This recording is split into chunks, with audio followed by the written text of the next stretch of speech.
Hey guys, happy Sunday. Sunday fun day, right? Hello, Fancy Nancy. How are you? Dog mom, beach lady, fun to ski. I've been seeing you flying around asking questions and I love it. I love it. It was like JP wanted Melanie Gibb to say something about her involvement with Lori, but didn't want her to mention Chad. Like we don't know that Chad was the bus driver of the cult bus, right? Woot woot. Well, that's more of a train. Chad's into trains. So, um, Cheyenne Pina says Heather Daybell would be the best person to call. Just wonder if John did that just because he did not want her in the courtroom. I don't think she would benefit Chad at all. Probably not. Uh, Good to see you guys. Y'all, hey, Miss Jackson. Yeah, she is MVP. Hey, Dora, how are you? I'm blurry. Let me try and reset it or something. Nope. Hey, ERP Thompson Queen and Donna and Lamisa Filipino Food Club. Hey, meditation girl, don't you be going into some portals. All you do is it's a little slip of the subconscious there. Just kidding. Zero's okay. Hey, Zero. Tell me if okay. Melanie first said that she did not see Alex bring JJ home. You're right. During the podcast that evening, and did not notice. 2, David's memory became Melanie's memory. Folie à deux, huh? Alex brought JJ in asleep on his shoulder. My cigarette is just going right there. Okay, hold on. Alex brought JJ in asleep on his shoulder. 3, Melanie saw Alex take JJ out of the house later. What? Did I hear her right? Who knows? She's already said so many different things to different people. Me too, Cheyenne. Yeah. I was hoping John would have gone a bit deeper. I did miss the part where where he said Lori said, "You're gonna be responsible for the knowledge you have." John said, "You know what happened to JJ?" Right? It's nuts. So I was, like, going over before I went live, I was going over, Melanie's testimony in Lori's trial because just to, refresh myself on Melanie Gibb, right? Who wants to do that on a damn Sunday? Nobody. Yeah, me too, Bobby. As much as I detest Pryor, I do agree that we all need to see the download of Melanie and Warwick's phones and computers. Think how much would be revealed. And if you don't have anything to hide or do with it, with the crimes, with the murders, then right, the truth will set them free. In my opinion, we don't have to sit here and bank on their half truths. It's to me, this is just me. I think that they created the alibi after it hit the fan, so to speak. They created it around what they knew. Okay. And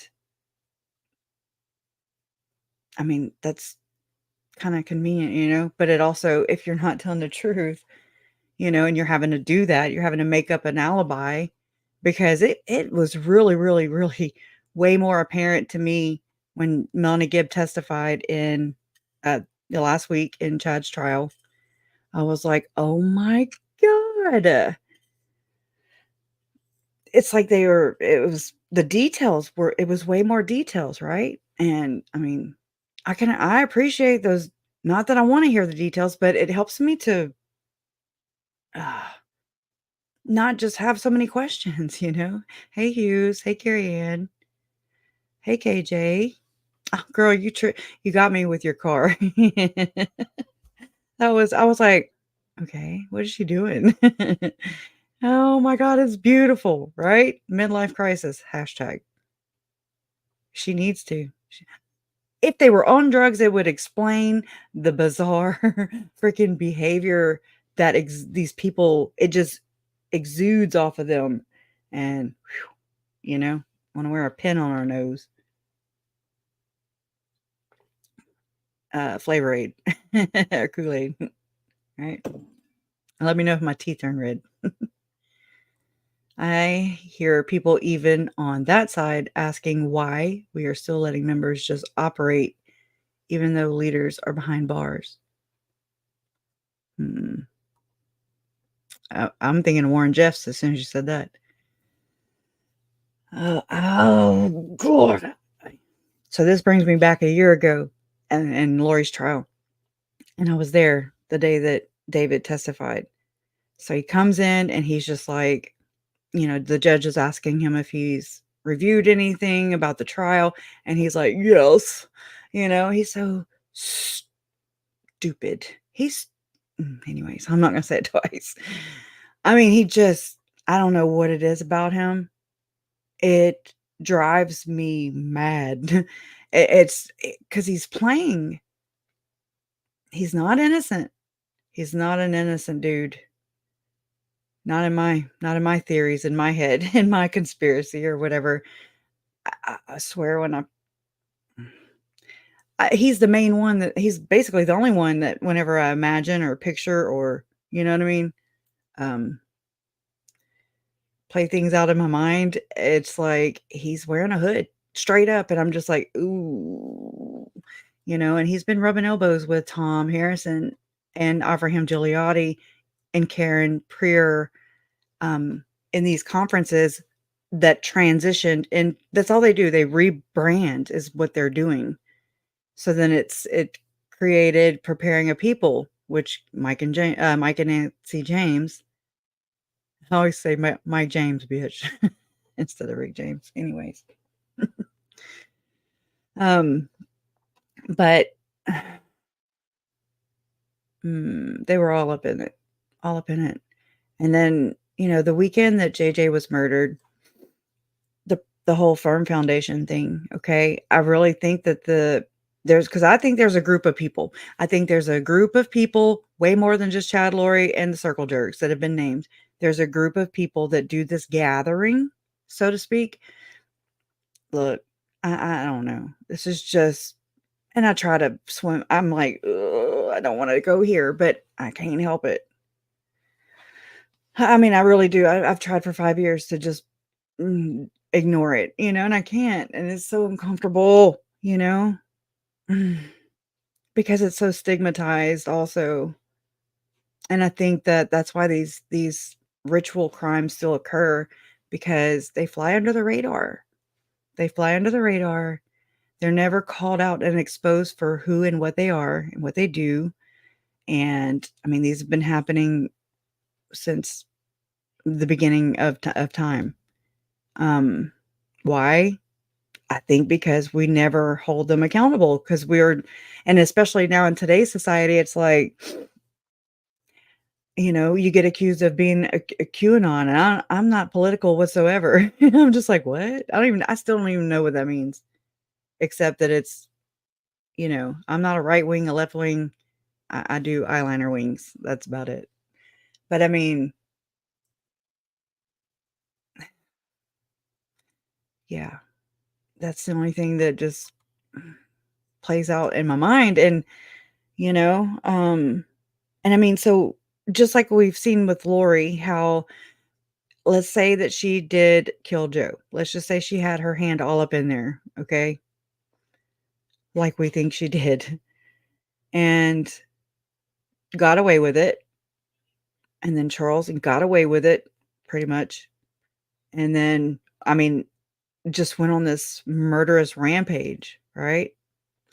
And what I want to say, like, basically the general feeling I get from that is that with each murder that she got away with, it only emboldened them to just,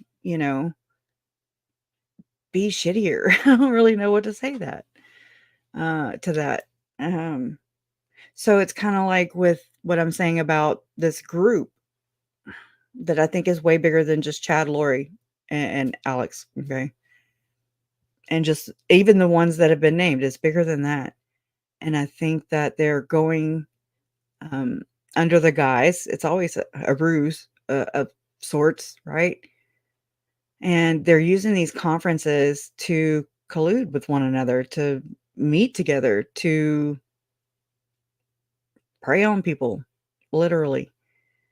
And because I mean, Tim Ballard, he's all up in, always on a flyer, and they're always going here and there and everywhere. And I'm just like, how do they have time for all this shit? I really, you know. Mm. But anyways, so the only thing I can say is, I think they're Satanists. I don't know what else to call them. Murderers? I mean, but they act either they no, this is where I am torn. Okay, this is where I am torn because I'm like, are they like, do they know that they're worshiping in the dark lord and the dark arts, or are they tricking people?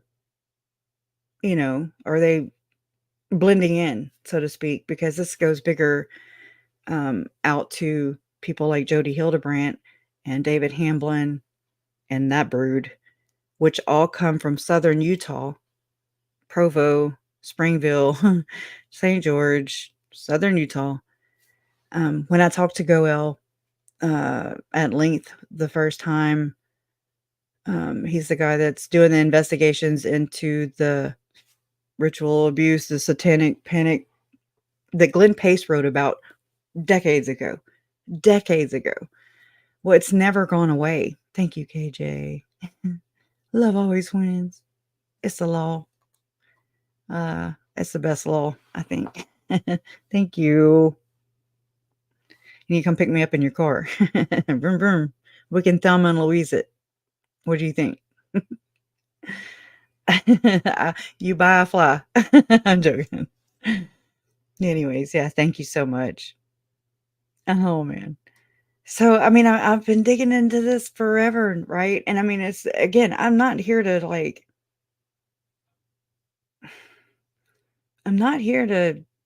tell Mormons they're wrong or right. They can believe whatever the hell they want. It's the cover up part that I don't like because it discounts and separates, it distances the practice of that religion, the all the misconstrued, twisted little things.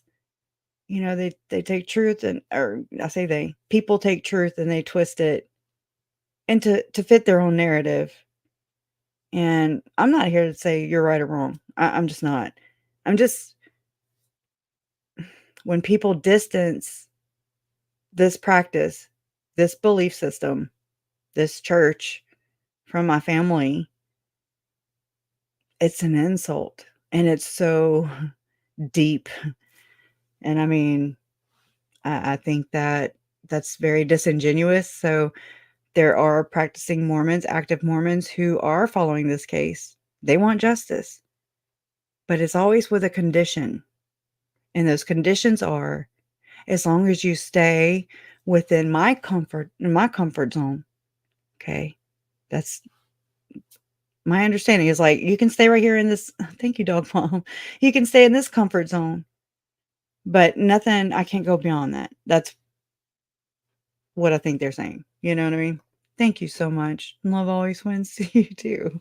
Thank y'all. Y'all are giving me some travel money. I appreciate that. Really do. So sweet. Yeah. Candy says it right. And that's exactly what they do with Bible teachings. And exactly that. Tell me about this. Riddle me this. Okay. Does that make Joseph Smith a narcissist for translating the Bible correctly? I mean, and then adding to it. I don't really, whatever. I'm not here to do the semantics or anything, or have a debate about it. But I mean, can't we just kind of say, that's a little selfish there. It's not correct unless I correct it. Who's to say it's correct or not? Who is he? Who are any of these people, you know? Anyways, it's just weird. I don't know. Thank you again, Dog Mom and KJ. Appreciate y'all. Um, but yeah, I really do think that they're using these. I think it's a group of, for sure, Latter-day Saint Satanists. I don't Latter-day Satanists. There you go. I mean, I don't really know what else. They're not giving me much, so they don't give me much. I got to sit here and just assume. I have to sit here and try and, I don't want to.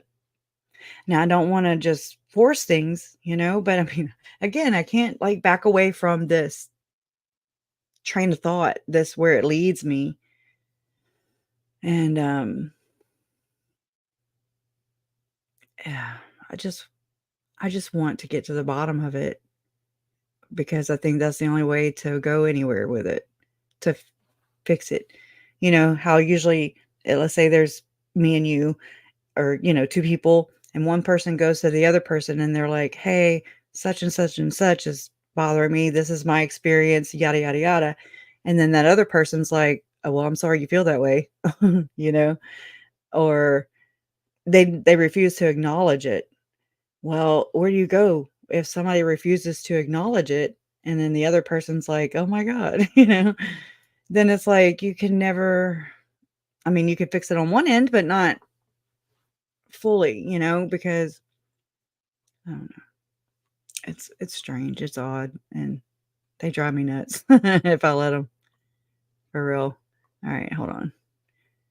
Ooh, ooh, oh, Jesus. Oh, Lord, hold on. You open a window and everything starts playing, okay. Let's see. Now, I did find the Shumway reference. Remember I had told you guys the other day that there were some Shumways that go to these events, so I'm just gonna share my, Google Photos with you guys, and just to see. Oh, look, Trace. That's Jared Brooks. Is there anything about Shumway? Yep, Shumway Insurance. There you go. Oh, yeah. Okay. Dallin Shumway. I mean, I don't know, just the name, right? That's just kind of how my brain works. And I thought there was a couple. And then this is utahbusiness.com. Waldo. Found him. Kurt McConkie. Yeah. Now where's Shumway? I saw it. I mean, that's why I pulled it. Doug Shumway. Okay. Anyways. And is this the same one? It usually doubles them. No, it didn't. Okay. Shumway. All right, same one. And let's see. I'm looking. Okay, right here. At his sentencing, there was heavy lobbying by politicians connected to the church in defense of Gene Metcalf. Local bishops involved and who may be named defendants are Grant Shumway and Don Excel. I wonder if he owns Google Excel spreadsheets. I'm just kidding. I don't even know what this is to do. It's Jefferson County, Texas, but okay. Some about a civil lawsuit. Oh, something to do with making certain the children were safe. There you go. Ugh. Dallin Shumway, owner of Lionheart Movement, an organization that champions youth to embody their divine identities. Okay. Topic, you have a choice. Choose to be free. As a teenager, I came to a realization that not enough is being done to alleviate suffering throughout the world. I looked at my own life. I mean, he looks 14, but anyways, and thought of all the comforts I enjoyed. I thought about the time and resources I had, which could be employed by a higher purpose, to a higher purpose. I believe that there is immense power for good among society's youth, power we have yet to tap into. Think about it. Youth, especially in their late teens, are generally free from the constraints of making a living or caring for a family. Yet they have the same capacity as most adults to plan, set goals, and work towards them. They have the capacity to understand complex societal problems. They have the capacity to envision what they might do to make a difference? It makes me think of Tylee. If we walk hand in hand with them, we can harness. I mean, what's your deal though, dude? Like, I mean, right? Anyways, okay, Celestia Shumway. So there's another name. Now, I don't know if this is his wife. They sometimes do this. Celestia Shumway. Oh wait, hold on. Researcher. She's got a bachelor's in zoology. Bear World. Anyways, she is doing a presentation on the learning of our fathers.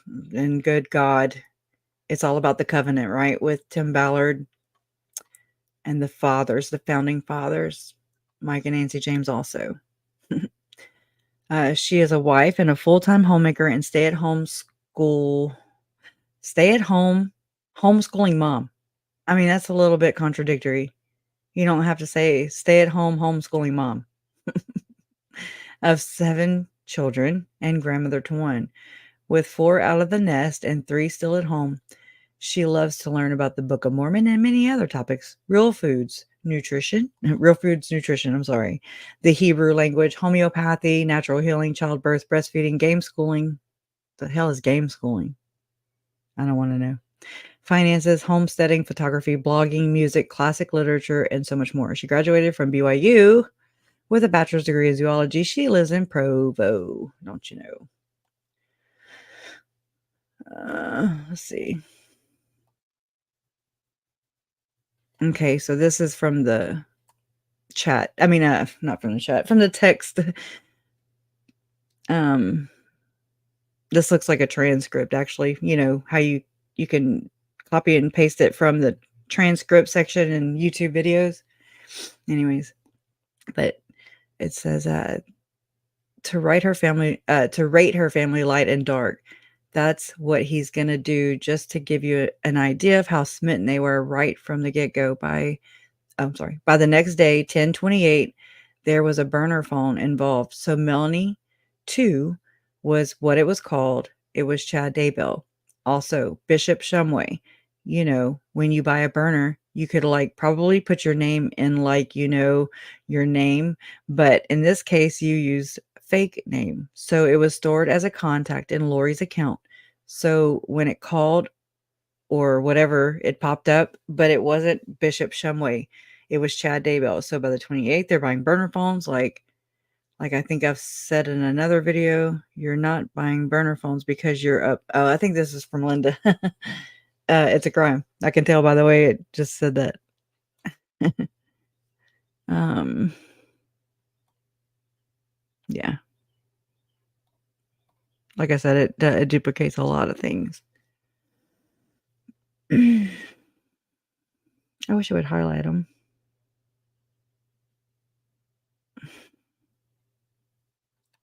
Oh, this is that one where Melanie Pulowski is like, another important message sent to Lori from Melanie Pulowski, Boudreaux Pulowski, was after the murder of Charles Vallow. Melanie wrote, "You should get a life insurance policy on JJ, Tylee, and you, because after Charles, we see that anything can always happen if it's in the Lord's will."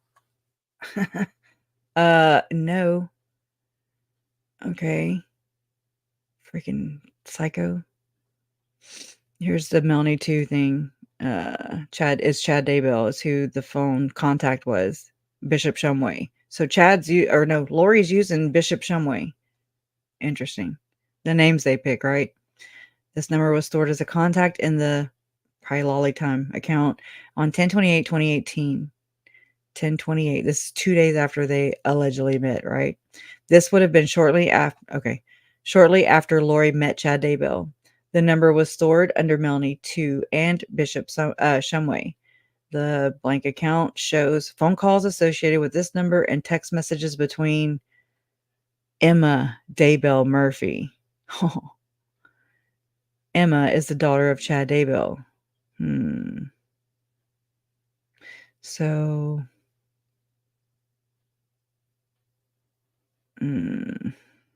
That's nuts. Right. Okay, so the blank account shows phone calls associated with this number and text messages between Emma Daybell Murphy with Lori, right? That's what I got because this is from Chandler. Emma is the daughter of Chad Daybell. Looking at the blank account, there were numerous SMS messages between Lori and this number. One message was after the murder of Charles Vallow and read, quote, "Yes, I'm thinking Kay as well. She is probably freaking out that you got those computers. Anyways, I'm going to go shower and give you a blessing. I'm eager to get home so we can talk. It really will be okay, my love. You are wonderful." Unquote. Based on this message and others that were okay, that's all I have. But anyways, okay. I don't know when this is from. Let's see.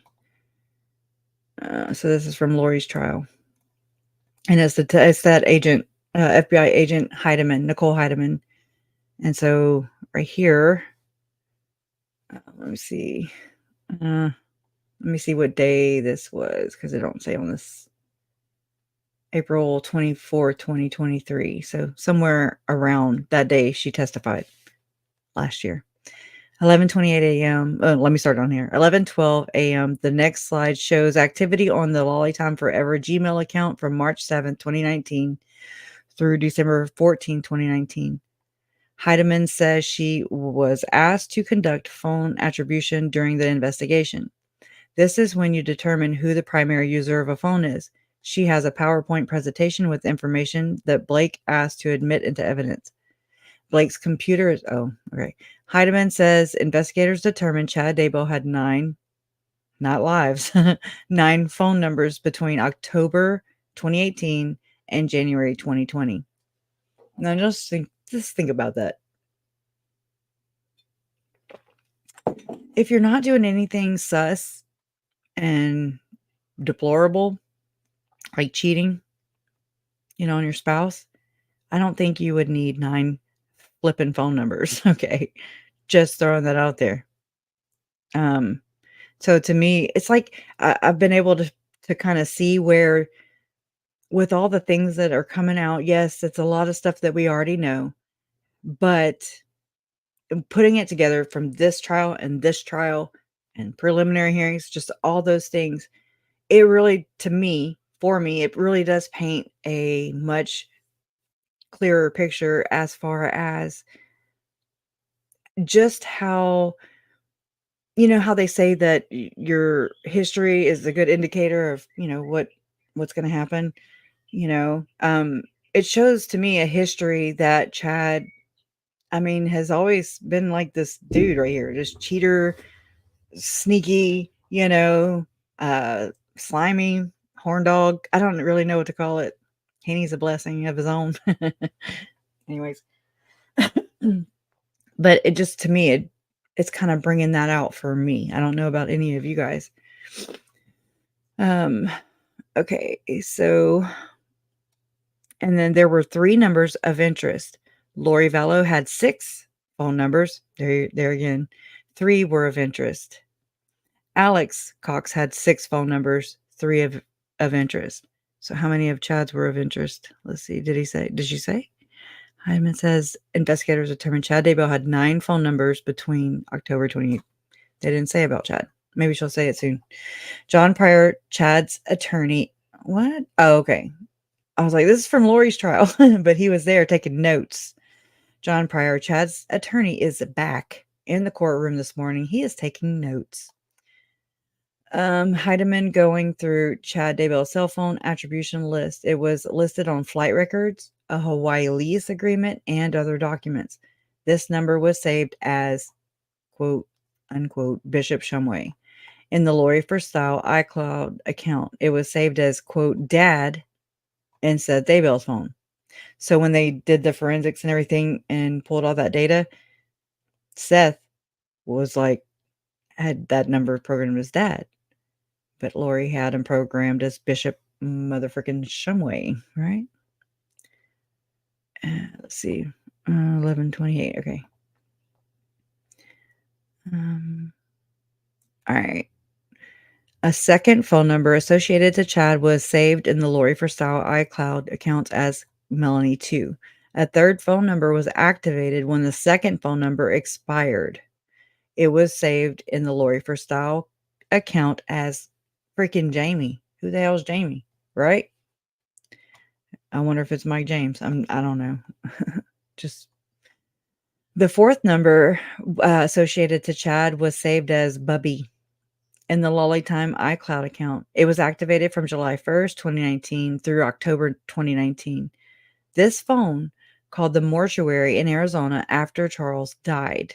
Lori also texted an Allegiant Air confirmation to this phone.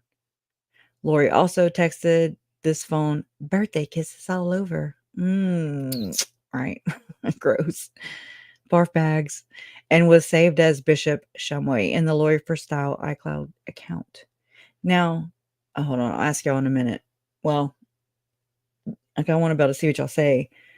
Melanie Gibb, didn't John Pryor pull out of her, I do believe, just recently, last week, that she had gone to Hawaii, and also that Melanie Gibb had also talked something about scheduling, basically arranging Chad's flight to the Mesa event, I guess.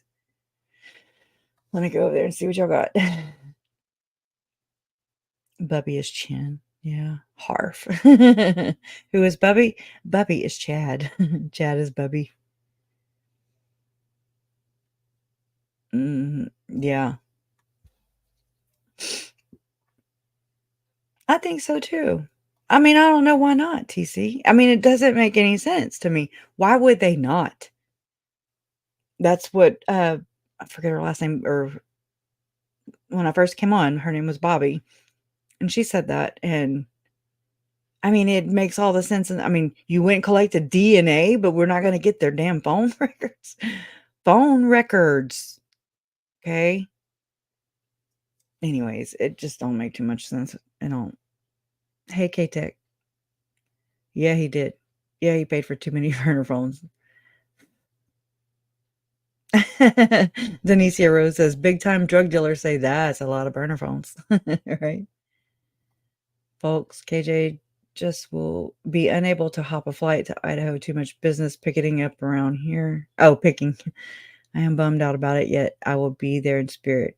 Oh, awesome. I'm glad. I'm trying to force myself to go. Or people hiding stuff, right? Like, I wish they were on drugs because it would explain the bizarre shit. I'm just like, what? I mean, it makes me think of like, oh, Adam Montgomery, how he was just so slimy. But he was on drugs. I'm not saying it, not an excuse. Neither is religion. Just saying, cannot be, if he comes at you once, if he comes at you twice, if he comes at you 3 times. Oh, says it right here in the scriptures. Aloha, weird mom. Good to see your face. How you been? How you doing? How you doing? They're going to go down in Arizona. Bring that energy. Bring it. That's what I'm talking about. That's what I'm talking about. It's very disheartening how the cops only halfway investigate anything. Look at them letting Alex and Lori go home just because there was a minor coerced into lying for them. Yeah. I'm not, a lot of people say that JJ's nonverbal. I don't know what that means, and I have never gone to look up the definition or people's definition of nonverbal because the kid talked a lot. He repeated a lot. Duct tape, remember? That's basically what he does, or what he did. Sorry. I sounded very strange when they okay, wait. Found it. I sounded very strange when They asked Melanie Gibb if her phone was taken and searched, and she said no. Very peculiar. And then you add all that on top of all the other shit that we just learned. I mean, to me, it was kind of obvious, but never had any kind of real proof, besides that filing that I had only looked at the filing because I had found quite a few different names of witnesses around Chad's house, the property that, were listed. And it was a filing from Mark Means to the prosecution about discovery. And anyway, so you just for what it's worth, I mean, it's just basically one lawyer to another lawyer. So I mean, he could just be like, "Well, show me Waldo. You said Waldo's there." You know what I mean? It could just be him asking random stupid stuff or that's not fact or anything. But the fact that there is that conversation that Mark Means was questioning the prosecution about in this filing, and it said some kind of correspondence between, and we now know that they were talking, Rob Wood and Melanie Gibb. Okay, lots of text messages, and he tells her to go make a video. I mean, go do a video, make it a good one. And I'm like, what? When did this conversation happen? And was that her like marching orders to like, hey, you know, go deny that this has any involvement with our church? Okay. Again, it's poo-pooing all over my family. Appreciate it. Yeah, nobody. He was at school. She went and brought him Burger King and school.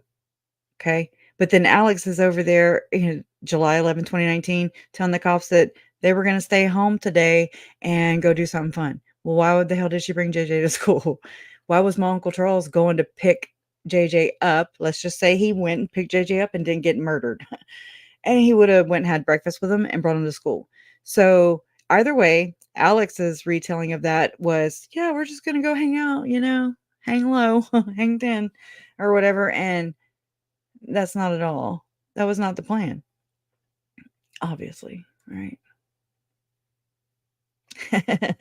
I'm like, E. coli is the first thing I thought of. Oh, and no one checked on JJ. And like I said, they say a lot of people say he's nonverbal, and I'm just like, well, I don't know that he was verbal. He voiced a lot. A lot of it was like, no, no, wait. That day he was outside with Ranger, my daughter's dog, and he's throwing the thing, fetch toy, and he's like, "No, Ranger, no." He gives his little orders. Yeah, he's always talking, singing, talking. MG's testimony. She is. That's. I want to share something with you guys too. Uh, yeah, yeah. Maria, I'll come right back to that one. MG's testimony confuses me as to why no one zooms in on her answers. On one hand, she said she knew zombies die, yet she never thought zombie Charles, Tylee, and JJ were dead. Doesn't make sense. You you can't. They're no. She's like a spin doctor, you know, just just to spin it. And I again, that's kind of how these groups work, from what I'm researching, and kind of the behaviors of the people in the Hamlin case. There's like 144 people named, and I'm not saying they're guilty. They're not, you know what I mean? But they're named in the Hamlin daughters' victim statements, and I'm like trying to pick up what they're putting down. Well, I want you to know something. Oh, hey, Sue. Got your packages. Thank you. Yeah. Oh, good. I'm glad. Right?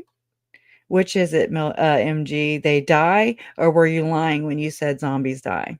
She's lying for sure. You can just bank on that. I mean, for real. She's just. I don't like Melanie Gibb. I don't like how she tries to present this. this persona, this innocent, I'm just a Mormon, and I'm perfect, and it's all about appearance. And then you can tell in her body language just how she acts whenever she's talking. I mean, just even with Nate, and then how she was with Keith Morrison. She was like, looking at the grapes. Remember the grapes, right? I mean, she's comfortable. She's just shining, you know? And I hope that, like, hell, it's short-lived because I made a promise to Charles, Tylee, and JJ that anyone with their blood on my family's blood on their hands, I mean, I wanna hold them accountable. I want to expose them. Exactly. And still are conspiring if you ask me. When does the conspiracy end, you know? Is it when they, have a full death experience and not just a near death one? Anyways, yeah. Aloha. Alright, so what was I gonna show y'all? Oh, yeah. Let me pull that up real quick. It's kinda like a structure of that case I'm following, researching into is the Hamlin, the other Mormon therapist who uses peyote, allegedly, everything is alleged, uses peyote, has given it to his daughters even. He's basically trained his daughters. This is the gist of it, and I get Ruby Frankie big time off this, okay? And Jody Hildebrandt, right now, I'm trying to place Jody Hildebrandt's family in Tucson, Arizona at the same time as David Hamlin's family lived there, and they go to the same church, so, I mean, as far as wards, I know they're different, but I'm trying to connect the dots there because it seems to be these families, they run in groups, right? And they self-promote one another. They, like I'm not self-promote, but they promote one another. And that's another way to deceive people is by, giving them credibility, and that's what they have. I mean, look who Jody Hildebrandt was around Tom Harrison, Chad Daybell, Tom Harrison, Tim Ballard, Tom Harrison. Tom Harrison is in all 3 of these scenarios, okay? I mean, why would Chad be driving to Salt Lake City, allegedly, to go see a therapist, Tom Harrison, but not about therapy. No, no. It was about how to portal. Tom Harrison equals portal guy. I always called him portal guy because I never knew a name. That Chad and Julie would travel to Salt Lake City to learn how to portal from portal guy. Well, Tom Harrison is portal guy. Portal guy is Tom Harrison, and Visions of Glory is in 2 different crime scene, or it's on Lori's person, when she was being served in Kauai to produce the children. It's right there under her knee, and then the Visions of Glory is right there bedside table, in Chandler, Arizona, where my uncle was murdered. So let me show that to y'all for anybody who does not know yet. I need to make a better slide of this, but so see, it's right there. Look at the pages on that sucker. Okay, so yeah, we got that off of screenshotted it off of from the FOIA requests. They sent like a thing in there to do crime scene photos, and they forgot to cover my uncle in one of them. Okay, that's awesome. Anyways, but there's Visions of Glory. That's bedside table, Lori's bed, the only room in the house that had a bed or furniture or anything like that. Then you have Zuzu here and Lori. Um, and it's so hard. I called you because I'm standing in the mountain where we did the ordinance. I had you put the healing love and light into her. I cried. It was so touching. I'm sorry, I added word.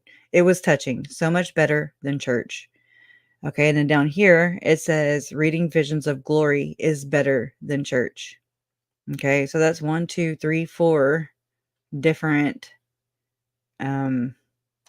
references to Tom Harrison, basically. You know, and y'all, this is the network here.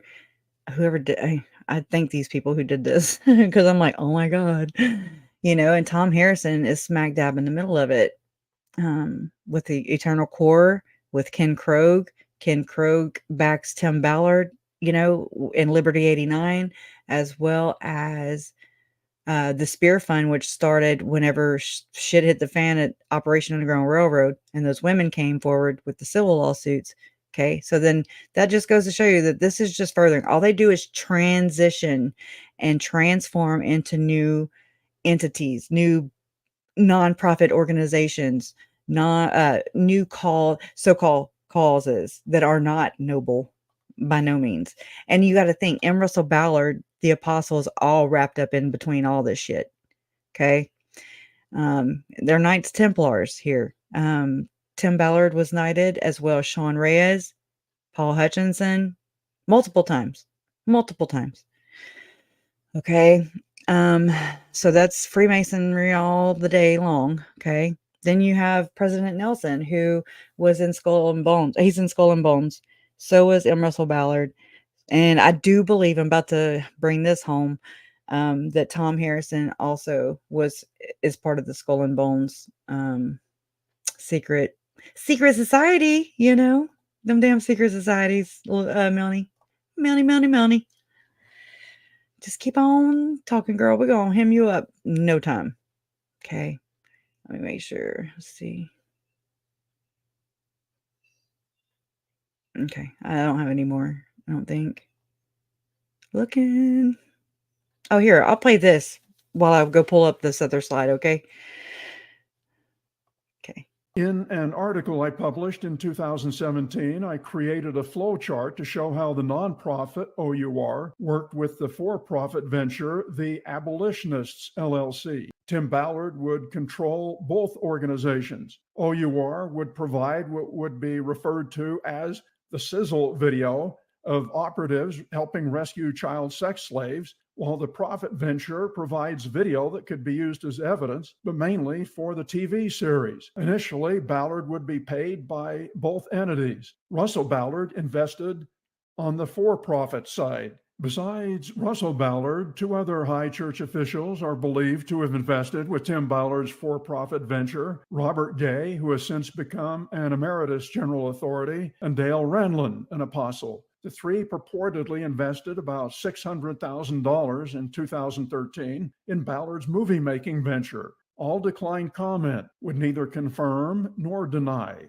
After that, Tim Ballard was able to pick up the phone and arrange for one of his Haiti operatives to meet Elder Renlund for a photo op. After OUR's first missions, a pilot for the proposed television series was produced. The film production company produced a 7-episode pilot to pitch television networks and cable channels. The last episode was about the failed search for Gardy Marty, led by a psychic, although in the series she is referred to as an informant who came forward with intelligence. But no one wanted the series, so that idea was replaced with another. So the producers took the series footage and made a movie out of it, a sort of docudrama for theatrical distribution narrated by Tim Ballard. It premiered in Utah and California with big fanfare, endorsed by Utah's governor, attorney general, and other politicians.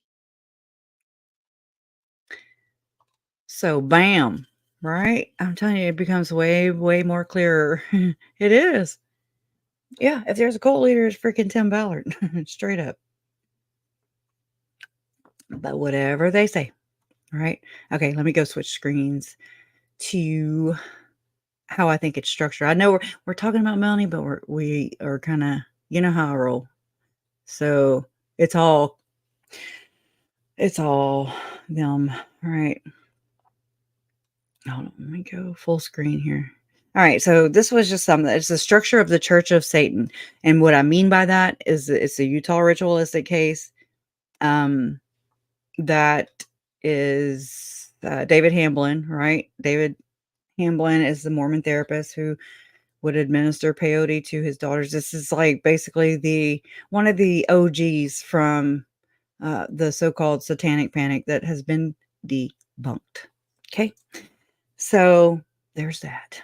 That's another thing that they do. They tend to create these foundations and such, to like the false memory foundation, the false memory syndrome foundation, and things like that, to discredit and basically not allow testimony to go into trials, for nobody, for somebody to never be prosecuted. Okay, it's very, very, very clever. Not today, not today, Satan.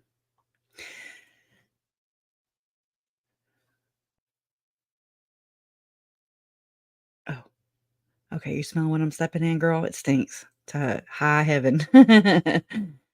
And there's also the zombie movie that Jason Mao. That's another thing that is always, it tends to be a pattern or whatever you want to call it. There's movie production. Think Charles Manson and that whole thing. I don't really know too much about, but from what I do, there's like film producers involved. There's like artists involved, musicians, um, and things like that. Speak no evil. I have it saved somewhere, but I might just go look it up and share it. But so remind me if I don't. Remind me. Yeah. Ruby Frankie tried to, that's what they do. And she's part of it. I think that there's certain families in here, and the Griffiths are, there's a last name. I look at last names, like I said, there were 144 people identified in the Hamlin victim statements, from the girls who are alleging the abuse. This was in the 90s. We're in 2024. Never have her parents and their associates, the Utah elites for the most part, never have they been convicted. Or Gordon Bowen, y'all, I mean, nobody will touch him. Nobody. And I don't know why. Lynn Packer reported on him. He's the guy that had those same kind of stories like Jody Hildebrandt with the whole lion, but he's talking about writing on, and he pinned this, right? He journaled this shit. Another thing, right? And about how he was riding a black horse, not a white one, with Jesus Christ. And I mean, blasphemy like a mofo, okay, is real. It's real. And I mean, I think that's part of this is, like Lynn Packer said at the end of his satanic panic or satanic ritual abuse video. I think it's op-ed number 23, I think. And Lynn K. Packer is the journalist that's doing the Operation Underground Railroad / Tim Ballard expose, basically. And he's great. So subscribe to him. But, there, he, what Lynn Packer says is that basically none of these accusations are ever brought to court. So that it's not like there's no proof.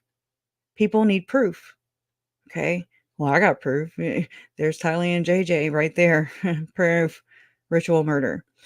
They're all you got to do is look these things up. I don't think they're just out there for everybody to like just run across. But if you just start looking, typing in your Google search or whatever you use, you can find plenty of ritualistic cases. Okay, they're a dime a dozen, but they don't really go too well in a court of law.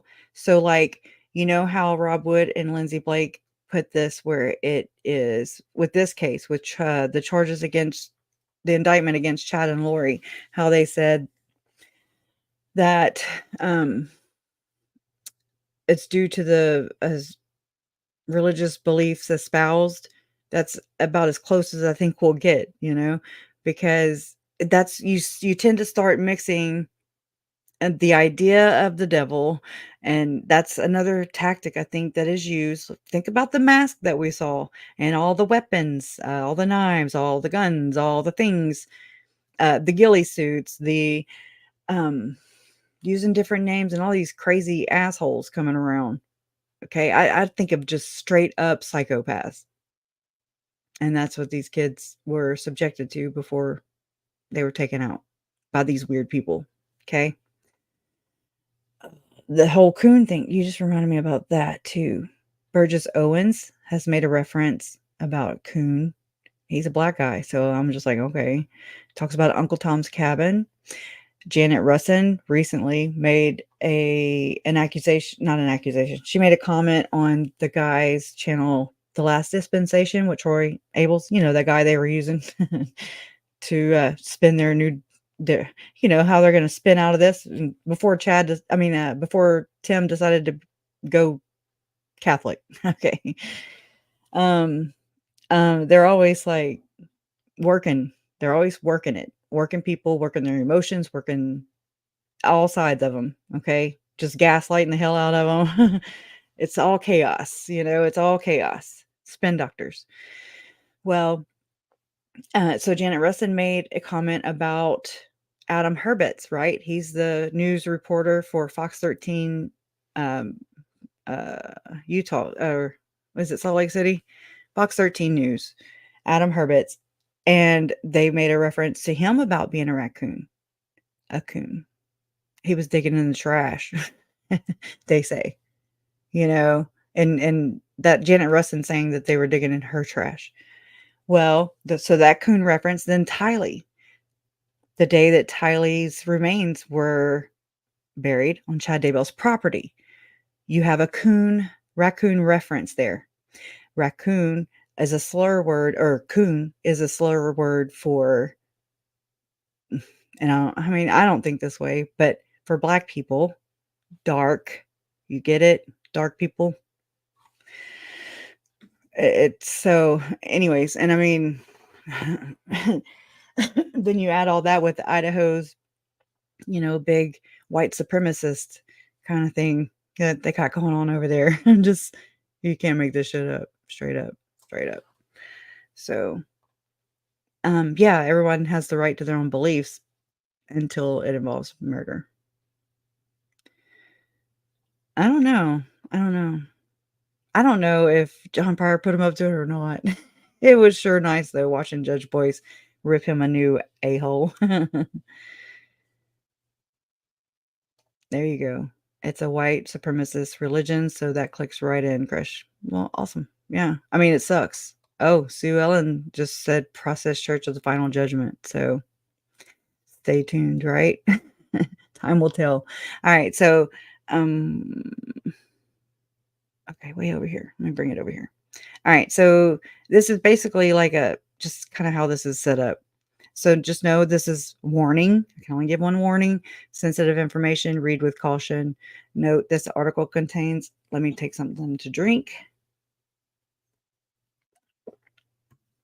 This article contains a lot of speculation. My analysis of the cult's structure and its members, are purely investigative.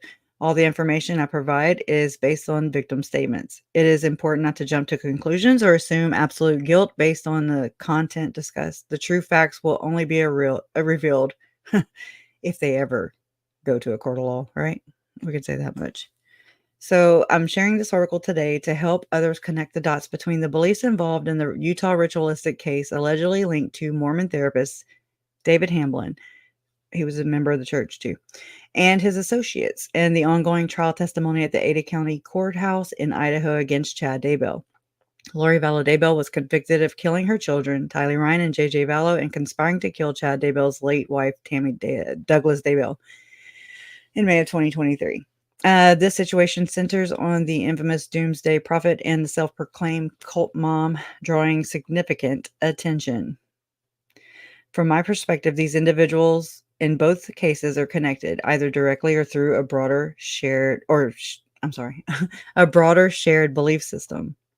Today's article will explore the organization of the cult associated with the ritualistic incident in Utah County, actually 4 counties, known as the Church of Satan. So what I mean by this is that's what the group calls themselves. They refer to themselves as the Church of Satan, which we know. I don't want people from the actual registered whatever Church of Satan coming at me here. Bye-bye. This is the LDS, or the LDS is Church of Satan, or they call themselves the group. So this is anyways, the focus will be on unveiling the individuals accused of involvement, shedding light on the inner workings of the cult, and revealing its principles and beliefs. Although I'm knowledgeable about a significant portion of this data, I will also be citing research gathered by another investigator who is working, well, he's not working with me, to solve this case. You can find his discoveries by clicking here, and that's Goel. And also, you can go to Lynn Packer. Okay. Not many people will touch this because it's just so stigmatized, right? So it's nice to know that your family's murder is just nothing but it's considered by most conspiratorial. Um, you know what I mean? It's not just your cut dry murder, um, like who done it. It's like so deep. Okay. And then I shared, okay, yeah. I'll also share this Dropbox link. I can't click on it right now, but you can open up everything in the Hamlin case with this link right here. So you can copy and paste it and type it into your browser, or I'll put it in the chat in a little bit. Beliefs of the Church of Satan, and this is according to the witness statements, y'all. Brace yourselves. It's very egregious too, so I mean, it's not going to be pretty. All right. According to victim statement number 2 in the Hamlin case, the group believed that Lucifer was the firstborn of God's children, older than his brother, Jehovah. This is where Jesus, and the belief is that Jesus and Satan were brothers, kind of like Cain and Abel. Okay. Lucifer held the birthright succession to take God's place after his experience on earth. Okay. God wanted his spirit offspring to follow after him and become gods, and he called a great council to outline his plan. Lucifer presented a superior plan to that of Jehovah, one that would bring God's, quote, beloved children, unquote, after they had received bodies. Okay. Remember that. So I was like, take into account Ruby Frankie's journal entry where she conveyed deep disappointment in her son R for allowing possession by Satan in his current body, right? And earth life, which she found disgraceful. Okay. The group believed that they, as high ranking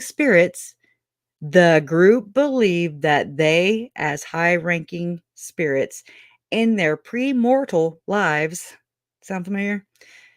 Were, quote, not far behind the knowledge and power of Heavenly Father. Okay. Just saying, you can't make this shit up. So they're going around in their premortal lives, right? That's what Chad and Lori are doing over here. And Melanie and David, and they're all in this fucking group. God, however, did not want to cede his throne past his natural time. Jehovah plotted against Lucifer to gain his birthright and the throne. According to the group's mythology, Jehovah beguiled God and the council using flattery, which caused them to back his effort, thereby enabling him to defeat Lucifer. God was urged by Jehovah to throw Lucifer out of heaven. Okay. And Lucifer knew that he was soon to assume his role as Satan, which the group believed had been played in other worlds and eternities. That also sounds familiar, right? Lucifer developed a plan to overthrow Jehovah and God in order to enable his brothers and sisters to return from their mortal lives. So that sounds like some resurrection stuff right there. The group believed that Lucifer's, quote, great and elect followers, unquote, were the only ones, quote, promised a high status and ranking in his kingdom on earth, Church of the Firstborn, and progression in his future kingdom, unquote. Lucifer would eventually lead his church to victory against God the Father. The adults claim that Lucifer would choose the body of one of his followers to inhabit. Swear to God, you can go read the victim statements in the Hamlin case, and it talks about priesthood blessings. Put a note in that, and put a pin in that, and that David Hamlin, this is one of his daughter's accounts, retelling this, that he was doing that. Like, he was praying to Lucifer. He was invoking these really high legion whatever. I don't know. Again, it's fucking bizarre. So, and this kind of goes with the whole thing that the Best Friends Animal Society is doing, where they're trying to invoke demons and put them in dogs. So there's that. Whatever. They believe it. I don't. Whatever.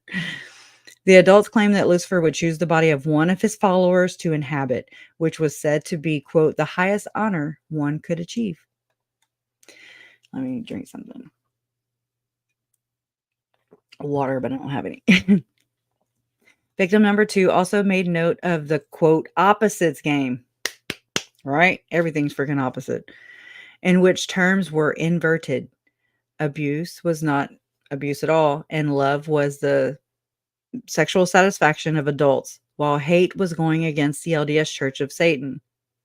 By resisting the abuse, by R-wording the children, the adults were glorifying Lucifer and, quote, raising up a righteous seed to him, unquote. The adults also taught their children that killing those who went against the group was righteous and, quote, furthering the Lord's, Lucifer's work on the earth, unquote. Evil was said to be a designation given by God and Jehovah to justify their unjust actions towards Lucifer. This is Chad and Lori's church with other people, because these are very disturbing. The mythology was said to have been recited and reenacted in 1991 or 1992 in a condo in Provo, which that provides pictures and everything of that and the reports in that Dropbox link that I'll share with you. After which the victim was T-word by a female adult who took pins and pricked her hoo-ha, I don't know, internally and externally. This was punishment for the victim singing, quote, the armies of Helaman, unquote. It's an LDS children's song in her room. Afterward, 2 other adults R-worded the victim V and A. You just, read the screen. Okay, once the R concluded, one of the adults gave a speech about the victim's responsibility in her role as the peacemaker. That's kind of these roles. And then the adults put towels on the floor and everyone disrobed. The adult who spoke said that the participants would form, quote, the chain of Lucifer, unquote. Just imagine what that looks like, okay? Which consisted of adult participants forcing the children to perform S acts on the adults. I wish I was making it up. Okay, hierarchy of the Church of Satan, the LDS Church of Satan, according to the victim statements. According to victim statement number 2, quote, obedience to elders is supreme, unquote, within the Church of Satan. The CS, that's what we call it for short, uses, quote, the council system, unquote, where the various groups each have a council with high councils, that's in quotes, above the groups. The councils have titles for their exclusively male members, such as, quote, the Peacemaker, unquote, who enforces the peace and silences everyone. They have like roles, okay? Who does what? You figure out who's who in all this crap in Chad and Lori's case. Who enforces the peace and silences everyone. That's the peacemaker. The deaf one, who is deaf to Jesus Christ, I imagine that's not a good thing. As well as the deceiver, who is above public suspicion. The conspirator, the witness, record keeper, and the punisher. Jesus. Okay. Gordon Bowen. If you've been around, you've heard about Gordon Bowen. Members who fall from grace. I didn't know that would happen if they're upside down, you know. Members who fall from grace within the CS face an internal disciplinary process that can end with the T word and M word. This T word and M word will be carried out by the punisher. Roles within this CS according to the, okay, I already said that. Roles within the CS consist of roles. I'm sorry, I didn't prove it, obviously. Well, roles within the CS consist of roles within the CS family, as well as roles within the various councils. I thought I went backwards. The pater familias was the role assumed by the husband or eldest male within a family. and he holds ultimate authority. Women and children are his property, and children can be used by the paterfamilias as, quote, collateral for getting ahead, unquote. Any favors or gifts bestowed by the paterfamilias came with a reciprocal obligation to pay him back, usually with S favors. Victim 2 indicated in her statement that as Peacemaker, it was her job to continuously express affection for her paterfamilias. The CS teaches that Lucifer refers to himself as the Peacemaker. That's awesome. Which directly undermines Jehovah's designation as Prince of Peace in heaven. The Peacemaker, then, is a title that goes directly from Lucifer in the regular and high councils, as well as each CS family. Each family assigns one child to be the Peacemaker, but each person is assigned by elders a part. A part of them that is the Peacemaker. This goes into that whole thing with David Hamlin, where he's so obsessed with this whole parts theory, where as a psychiatrist, and there's allegations from a lot of his clients that claim that they were SA'd by David Hamlin with the use of hypnosis and other tactics. He would tell them, yeah, you've experienced satanic ritual abuse. And they're like, no, I didn't. And he's like, yes, you did. I mean, they're like, think of that kind of mentality. You're going to like this guy, this one guy who's made allegations against David Hamlin. His name is Brett Bluth. So sorry, allergies. And when Brett Bluth, reported, in his statements that he went there because the church recommended him there. Sound familiar? Yeah, a little bit. Sounds like some Jody Hildebrandt stuff, right? Because it is. Okay. And so we need to get our heads out of our asses and call it for what it is. It is what it is. It's not by our doing. And it's going to continue to take victims because we need to stand up, and that's the only power I have. That's the only power we all have. If we all do our piece, then understanding it to me is crucial.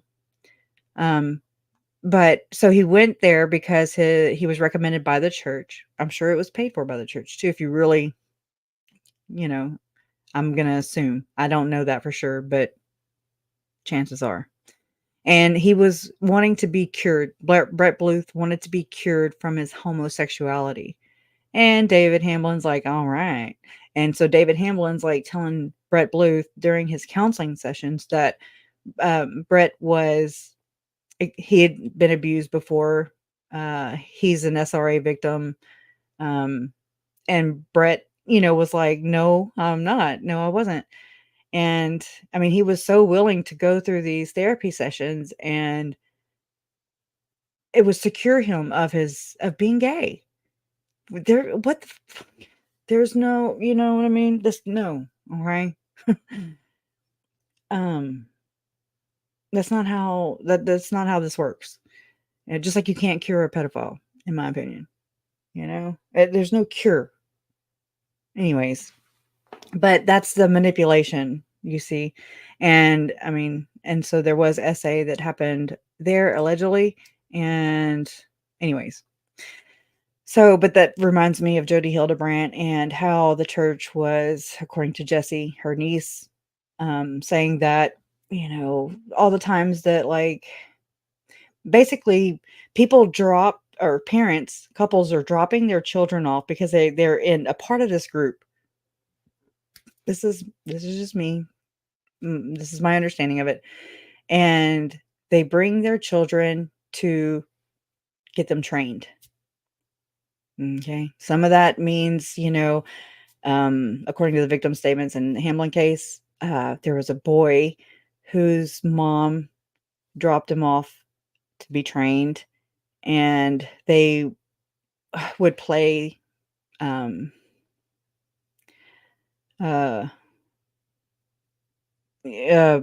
pornographics, you know what I mean? Like on the video, where the child was being roomed or whatever. And they told his mom, whomever was training, I forget, but whoever was training these children told the mom that the boy is to have his way with his mom and his sisters anytime he wants. Okay. So whatever that means, it ain't right. And so to me, it's like this is another way of infiltrating our society, because there's like a 35% chance that someone who has experienced SA will also assault, and so it's like a generational infiltration that way, if you look at it from the grand scheme of things. I know I'm not making much sense to a lot of y'all, but it's crazy. So each family assigns a child. Okay, I already said all that. Okay. The Peacemaker, the High Council Peacemaker surveils members. This reminds me of Pam Botcher. Okay, straight up. Melanie Gibb surveying. She's like creeping around. She's sent to she's sent by Alex and Melanie Pulaski, allegedly, to go check on Brandon Boudreaux, right? Anyways, and then Melanie Gibb also talks about how she went to go, I forget what she said she was going to do, but she said the bishop called me and said that, why are there so many cop cars and ambulances at Zalema's house? And she's like, I don't know. So she's right there in the middle of it. She's in there like swimwear. Okay. So sorry. And she reports back to the bishop, so yeah, I mean, just think about these roles. The High Council Peacemaker surveils members to ensure obedience and mediates and ends disputes among members. And then think about how Jesse said that Pam Botcher, they remembered Pam Botcher from when they were growing up and were dropped off with their Aunt Jody. I think maybe the parents could have potentially been wanting to train their daughter. You see what I'm saying? It's sick. I don't know. The peacemaker is required to maintain an outwardly mild-mannered and calm demeanor as part of their covenant. And they tell others that their actions are for the good or the greater good of the individuals, subjected to a PM's, which is the peacemaker's decisions or rulings. A peacemaker. I'm gonna have to go over here and push mute. Oh, y'all can't see it, can y'all? Really good. I'm sorry. Let me clear my throat.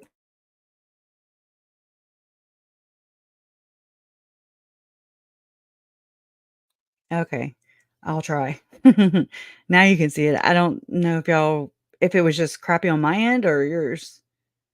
If you could, that way or not. Let me know, and that way I can go back and read. Or I mean, you don't have to see me either. So there's that. Problem solved. A PM is appointed through a ceremony that is renewed through a lifetime, in which a torch, okay, I have photos, screenshots or whatever of the apostle that Tom Harrison referred to, Neil Maxwell, and he's literally running, how they do the whole torch lighting ceremony or whatever lighting ceremony for the Olympics. Well, when it was in Salt Lake City, a lot of those prophets there, prophet seers and revelators, ran with the torch. And I didn't realize, but I've learned that the torch is a sign, it's a symbolism for Lucifer. And I'm like, oh my God. It's crazy.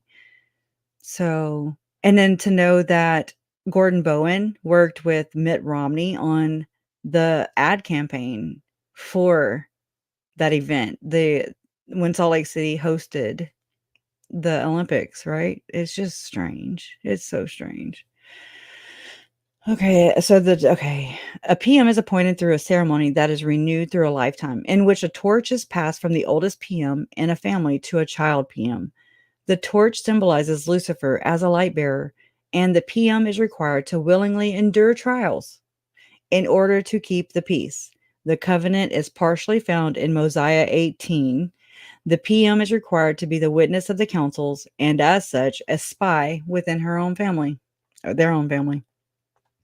The peacemaker is required to maintain an outwardly. Oh, did I go backwards? Yeah, I did. Child PMs are mentored by older PMs as to their role and appropriate behavior. Victim two's mentor referred to her sister, Melanie. Not the right one, though. Victim two referred to her decision to discontinue participation with Angela Fenton's / CJ's therapy. That was her alter. Okay, CJ was one of her alters.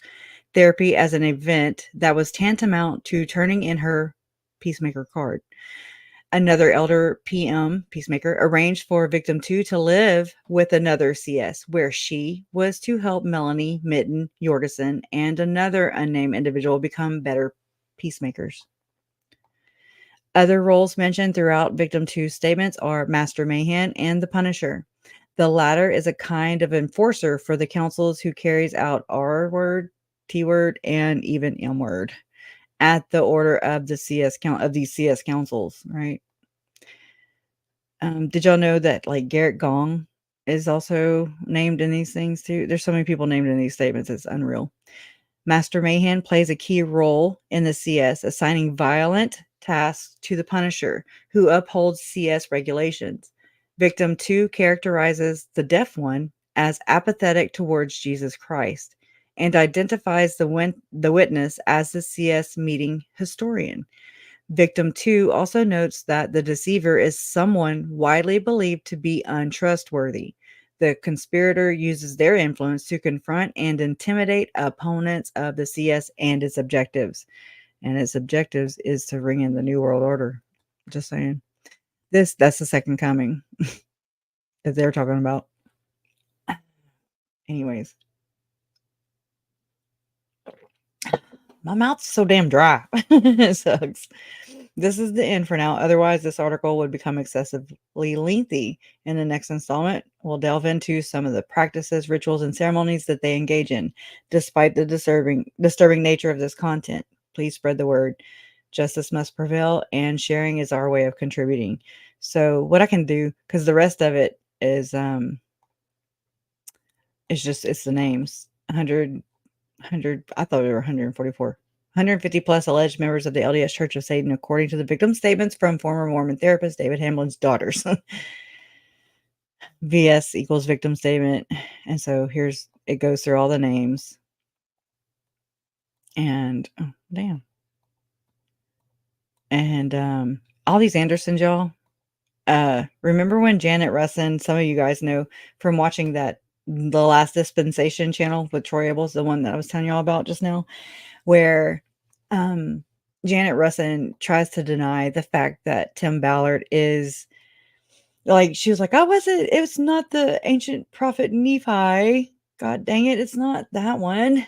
It's Tim Ballard's great grandfather, Nephi Anderson. Just throwing that in there. Anderson. So anyways, it's so nuts. But the whole thing, how this clan is basically like, I think we were married in a past life. I don't buy the crap that just played out in court, y'all. Or please, I have never heard of Latter-day Saints I heard they baptize the dead. They don't marry dead people. If they do, please, that will be the first time I've heard it. I need somebody to confirm or deny. I've been meaning to ask y'all that. Of course, I haven't been on here since I heard that. But I mean, why would you marry? Okay, which brings me to another interesting point. Hold on. Let me look it up.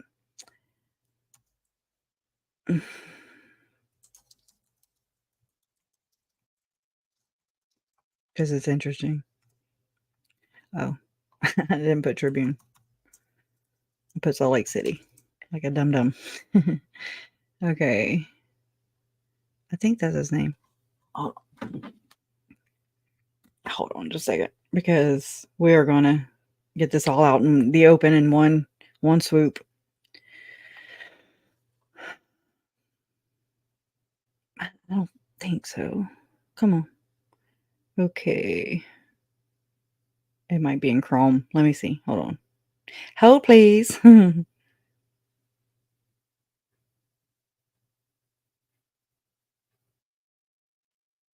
Mm.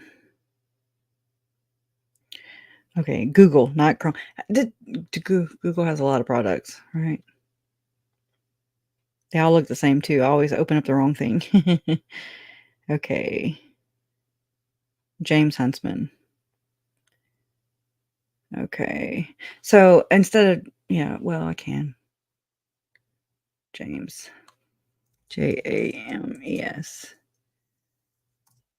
Hold on. I don't know when this. Come on. It always freezes. My phone. Like, I use an iPhone and I use a lot of Google products, go to Google something. I know a lot of us do, but it'll freeze, every freaking time I search for something. And I'm like, come the hell on. As you can see. Today, Junior. Hold on, I'm gonna copy the URL, post it in my Canva, and then I'll go to it from there. There's more than one way to skin a rabbit. Okay.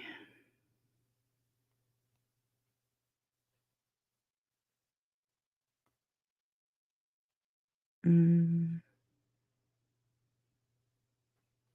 S.L. Connolly sent me a news story also. Y'all, I was like, what the hell? I mean, I haven't even read it yet, but just the headline says ex-FLDS parents searching for missing children believed to be hidden by church. Parents who have left the fundamentalist Church of Jesus Christ of blah, blah, blah, blah, blah, are searching for their missing children, who they believe may be hidden by dun, dun, dun, right? Anyways, the shit is crazy. All right, let me paste it.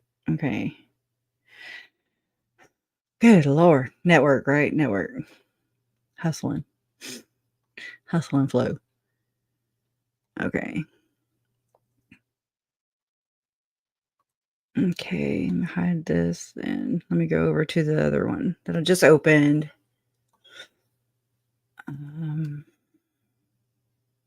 Well, I gotta find it. Oh, yeah, yeah. Yeah, yeah. Okay. I don't think that's it. Hold on.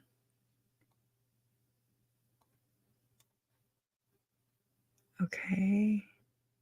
And the whenever John Pryor asked Melanie Gibb, now I do believe that Melanie Gibb and David Warwick are very much intertwined and involved in the seven witnesses, not the seven gatherers. That's the whole.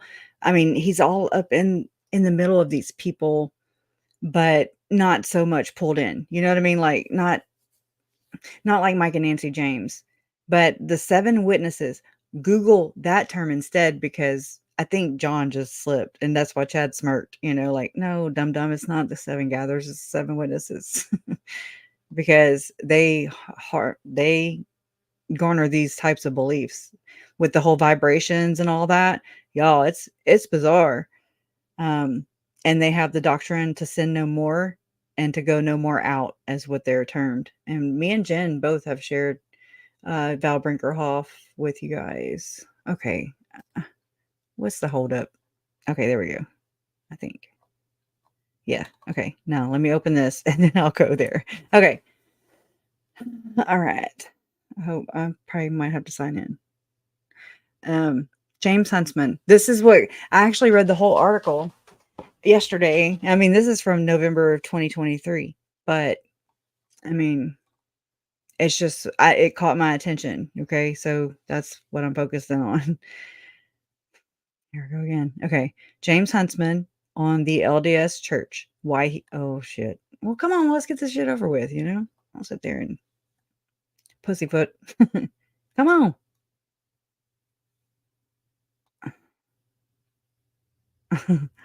I don't know why it's being adversarial, Mel. Right. Come on, assholes. Go. We're signing in with Google. Can we do this, please? Thank you. Correct.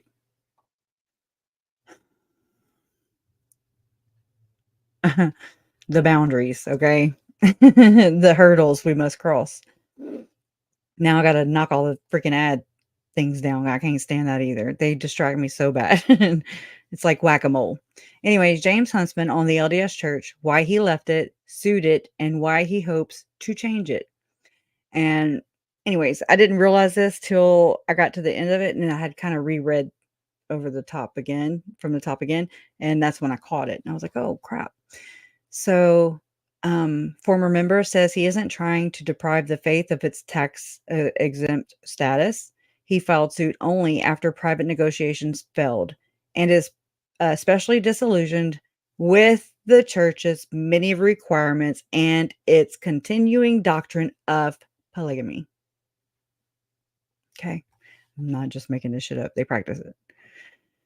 I think that's why a lot of people leave. I think that's why Denver Snuffer left. I think that's why Tom Phillips left for sure. I mean, he talks about this. He talks about expecting to see Jesus in the flesh. Okay. Robert Norman. So many people. It says October 9th, 2023. Until a Thunderbolt court ruling in August in his favor, James Huntsman mostly shied away from commenting on personal aspects of his fraud lawsuit against the Church of Jesus Christ of Latter-day Saints. But Huntsman has opened up since a panel of the Ninth U.S. Circuit Court of Appeals in California resuscitated his attempt to claw back millions of dollars in tithing after a low court judge threw it out in 2021. Now, in Tom Phillips' accounts on Mormon Stories podcast, the second anointing type stuff. Tom talks about how President M. Russell Ballard and another general authority or apostle traveled via the Huntsman jets to England, where Tom Phillips and his wife were, and they even spent the night inside the temple. And then they did the whole second anointing ceremony. Okay. And that's where you become exalted and you get inducted into the church of the what? Oh, the firstborn, church of the firstborn. So these things happen. Okay. And it's the washing and anointing, and the apostle of the church actually kneels down and washes your feet. Can you imagine the power trip that goes on there? The whole kerfuffle, or whatever you want to call it. Right, Donna?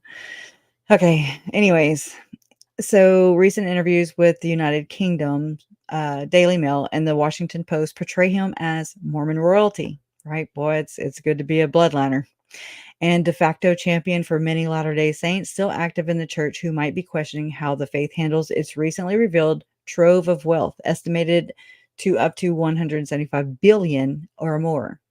In the following Q&A, edited slightly for clarity, Huntsman, who resigned his church membership in 2020, tells the Salt Lake Tribune, he never sought that role, speaks of tensions within his prominent Utah family, addresses the arc of his own beliefs, and urges the Utah-based church to change. A spokesperson for the faith, which has appealed the latest turn in the Huntsman case, did not respond to a request for comment. That's about right. All right. What do you believe? I mean, I want to just go down to the, you have to be like a top paid subscriber, but I will put this in the chat because I want to scooch down.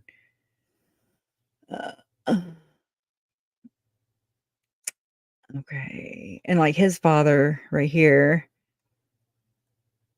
some church members might wonder if there were alternative ways to raise your concerns or bring about change within the church without resorting to like suing them, right? Can you elaborate on your decision-making process in that regard? It was never my intention to litigate. I initially requested a resolution. See it. Oh, look, I'm going to click on it. Damn it. All right. I shouldn't have done that. Told y'all. It gets me. All right. I'll try and stay focused. ADHD, right? Anyways, that's why I usually post this or copy and paste this into my Canva app. That way I don't have all that stuff. Okay, so he says, I initially requested a resolution to this matter through a series of confidential demand letters and requests for settlement. Other than that, I'm sorry, other than my wife and children, I did not mention this matter to anyone, not even my extended family, and we are all very close. I wanted the dispute solved quietly and directly with the LDS Church. However, church leaders did not budge. In fact, unbeknownst to me, they notified one of my siblings of the demand letter. Oh, wow. I mean, right? No, they're so, the church leaders are just so ethical and stuff. Look at how we've heard about Jody Hildebrandt we've seen in evidence, documentation of her meeting with high-ranking Mormon men, uh, Mormon priesthood holders, higher up in the hierarchy there. And people are like, I guess regular, Mormons who are just defending their faith, and then all the while this is going on right there behind their backs, and it's just so tragic. It really is. It's shitty. It really, really is. Because you have your Mormons that go to the church, but then, you have the Mormons who go to temple that are worthy. And so people who just go to the church and never go to the temple, they don't know what that is. They don't know what goes on there. And anyways, it's all just a freaking smoke and mirrors, in my opinion. And then it's like once they go up to the second anointing and they fall out, because these members finally see just how egregious their leaders are, where they exalt you to God status, literally to God status, and then they fall out. And so then you get the smear campaigns and everybody like, Denver Snuffer, it's all Denver Snuffer, it's an offshoot. And then you have Chad Daybell, it's an offshoot. It's you don't practice what we practice. It's a cycle. You got the LeBaron clan. I'm sure it started with the second anointing. You got the Lafferty brothers, the School for Prophets, right? School of the Prophets. Again, exaltation. There's something causing all these offshoots within the Mormon religion, in my opinion, and I think that is it. The Church of the Firstborn equals offshoot. The Church of the Firstborn is a title given by leaders per se, and these off the grid, basically secret sealings where they're practicing polygamy. And I think that is how Chad and Lori were united. I don't think it was over Chad's books. I think that's just what people are reeling over to just kind of like, well, how the hell did she meet him? That's how they, because the church is so obsessed with bloodlines and having this Aryan, supreme, superior bloodline. To me, I don't know much about it, so I'm not trying to speak ignorantly here or disingenuous, but it all goes back to Hitler, okay? And it is an infiltration. It is. That's what they're doing. Just think about all the times Tim Ballard's been like, infiltrate, because the way he says it is just so stupid. And I'm like, oh yeah, y'all infiltrating, all right. And you got a lot of people bamboozled while you're at it. And it's exploitation to the nth degree. Every way about it. It's a ruse. Anyways, so in fact, unbeknownst to me, whoa. Other than my wife, I didn't. Okay. I wanted the dispute solved quietly and directly with the LDS Church. However, church leaders did not budge. In fact, unbeknownst to me, they notified one of my siblings of the demand letter,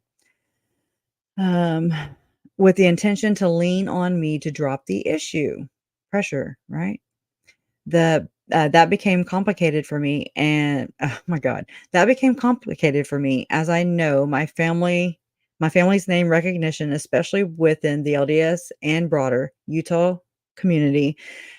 Oh my God, and and sincerely wish to keep that reputation intact. I hope you probably didn't understand that because I couldn't read right.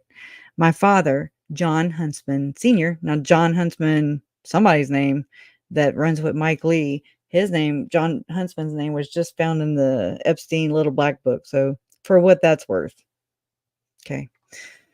So that's his father. Built a fantastic legacy, one that I'm very proud to be a part of. The Huntsman Foundation has and will continue to help thousands of people as a result of his vision. passion, and generosity. I had no interest to jeopardize that legacy with a dispute I personally had with the LDS Church's financial mismanagement. Unfortunately for me, litigation was the only option. Okay. Now I'm going to skip on down to uh, why do you believe lawyers for the church have invoked your Latter-day Saint heritage, shame tactic, I think, and family connections in the course of the litigation? This is actually a mystery to me. Perhaps you should ask them. The church has historically leaned on believing family members and friends to achieve a specific outcome, gains. That's that greater good thing. Anyways, the church's founder, Joseph Smith, used this tactic many times to expand his polygamous relationships. I believe it's part of the church's DNA. It certainly attempted this with me, as I mentioned earlier. Nonetheless, I still assumed the church would prefer to settle a dispute with me in private. One would think. And a bit narcissistic, if you ask me. Egotistical. All right, you've said in interviews, this is it. Oh shit. You've said in interviews you're pursuing this on behalf of many people still in the church. Can you describe whom you mean? What message or advice would you give to church members who may have several similar concerns about tithing, church finances, and transparency? And that's not even it. So I'm going to scooch on down. It's this one for real. Okay, this is okay. When did you start to lose faith in the church and why? He says, "This is a very personal question and one that I would prefer to keep largely to myself. However, to my friends who still believe and practice Mormonism, I will say that I did not leave the church because I stopped praying, fasting, going to the temple, paying my tithing, studying my scriptures, etc. I was as devoted as any Mormon could be. But here is one major issue I will flag. So, out of all that, okay, this is where he goes. And I think he speaks in vagary, as to not completely reveal what's going on. That's just my opinion. Um, but here's one major issue I will flag. The LDS Church's continued embrace and active doctrine of polygamy. It has discontinued the practice of performing oh crap, I hit my space bar. Oh my God. Um, performing civil polygamous marriages, but make no mistake, the Mormon heaven is is a polygamous heaven, and every marriage performed today in an LDS temple is designed for the man to add more wives at some future time. Even the church's current president, Russell Nelson, let's go on ahead and add President Oaks in there too. I mean, yeah, I think they're all just lost some wives, so yeah, they'll be re-upping in no time. Okay. Even the church's current president and prophet, Russell Nelson, is quote unquote sealed or married to two women from a theological perspective. His first wife died before he married his second. They will both be his in the Mormon heaven. Remember, that's when they have to call for the name, right? I highly doubt that every young woman getting married in an LDS temple today understands that she could find herself bound to several other women in the afterlife. Audrey? Tammy, Lori, could the church do anything to bring you back into the fold? And he's like, no. Simply put, I have confidence in my own ability to make correct and moral decisions without being dragged into the muddy and controversial waters that make up modern day Mormonism. It's really not that complicated to be kind, honest, tolerant, hardworking, and generous. I think most people have this covered just fine. I just want to stand up and let's just do some applause, okay? It gave me chills. But anyway, so I mean, I just wanted to show you guys that part because like I suspected, it's just really I think they already have. I don't think they ever stopped SL calling. I honestly don't. Why would they? Maybe, I mean, publicly, maybe. I don't know. They're so this is where I just kind of like question the motives here? What's the end game?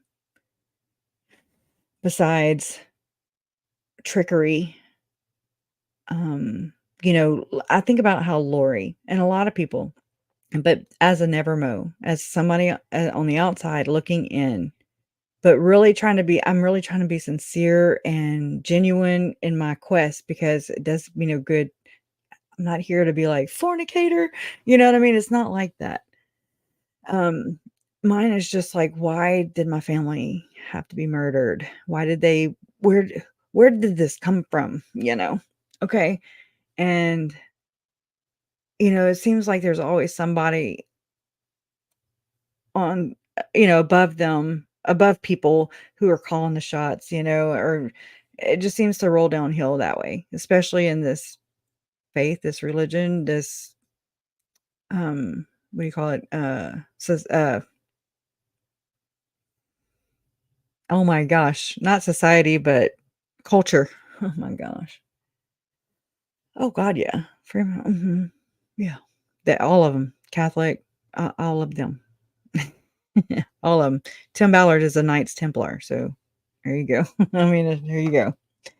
So, and that's what the whole temple ceremony is just a bunch of patriarchal groups, the handshakes, the tokens, the names, the new names, right? That's Mormon. That comes from the Mormon thing. Whenever I first heard Tammy be referred to as Viola, I was like, as soon as I found out about that, I went straight to, it's called Fuller. Oh, I don't remember the whole name of the website, but Fuller something .com, and whatever day the couple enters the temple, so like Chad and Tammy entered the temple March 9th, 1990 in Manti, Utah. So every day, okay, every person, every couple that got married or sealed in the temple on March 9th, 1990, I think. I don't know if it changes by temple. Yeah, okay, I was like, "Uh-oh, am I in trouble?" I was like, "You're the" okay, right? Right? It makes more sense if it's, backwards. Everything else is. Anyways, but thank you, Adair. Um, but so I was like, Viola, I wonder if that is, like, the name that, Chad made up or whatever for Tammy. Is this, and I didn't know about Lori and Charles going through the temple. I've never heard of anything. I know that my uncle paid tithing.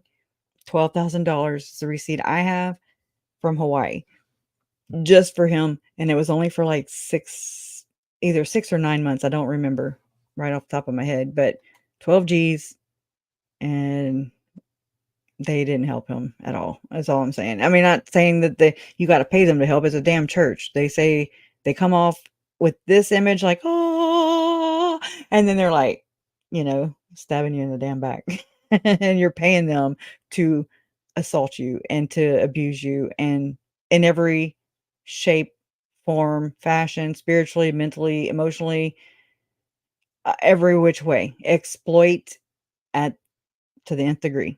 Okay, and that's just my opinion. No, you don't have to, uh, do your own research, you know? I know. Yeah, I know. So, whenever you yeah, TC, thank you. The perfect Mormons that look healthy, nice teeth, follow all the rules, little slave families working for the tithing, keeping them busy, right? For the tithing to the church to look good to the rest of the society, unknowingly covering for them. Amen. And these are the people, the good people who don't know any different, and or if they do, shame on them, but have come in droves, to the chat or the group, the Facebook groups and everything that form the Reddit groups, all the social platforms and everything, and have all in one way or another apologized on behalf of the church. We don't teach that. We don't want.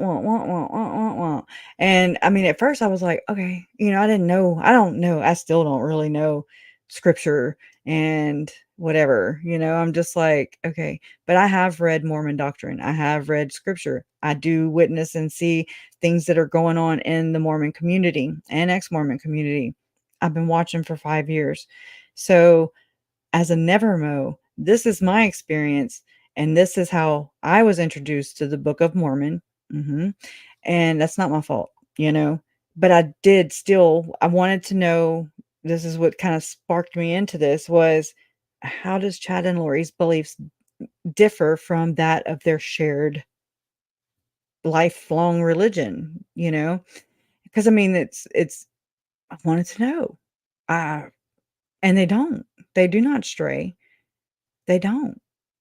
It depends on maybe who's coming to speak at those conferences, you know, what's really going on behind the scenes, so to speak. So I know that like Lauren had gone to a Firm Foundation and Jen went to the same one.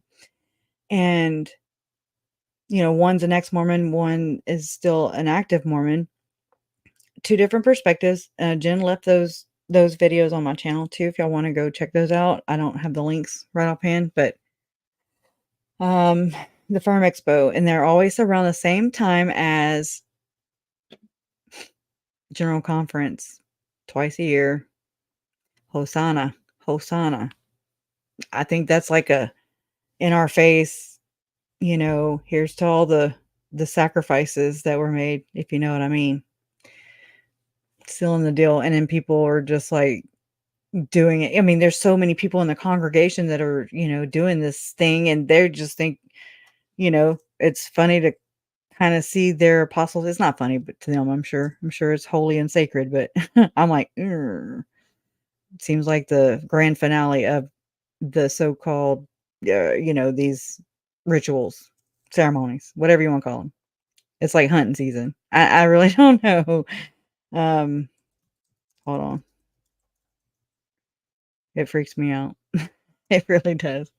I'm like, don't you be, but we're gonna watch it because I think it's important. Let me see which one. Let me go to videos because it's the one with Hinckley that shows all the people standing up. Here it is. All right. Hold on. We invite each one of you who Bibbidi may wish to bobbidi. participate to stand and join with us in the Hosanna Shout.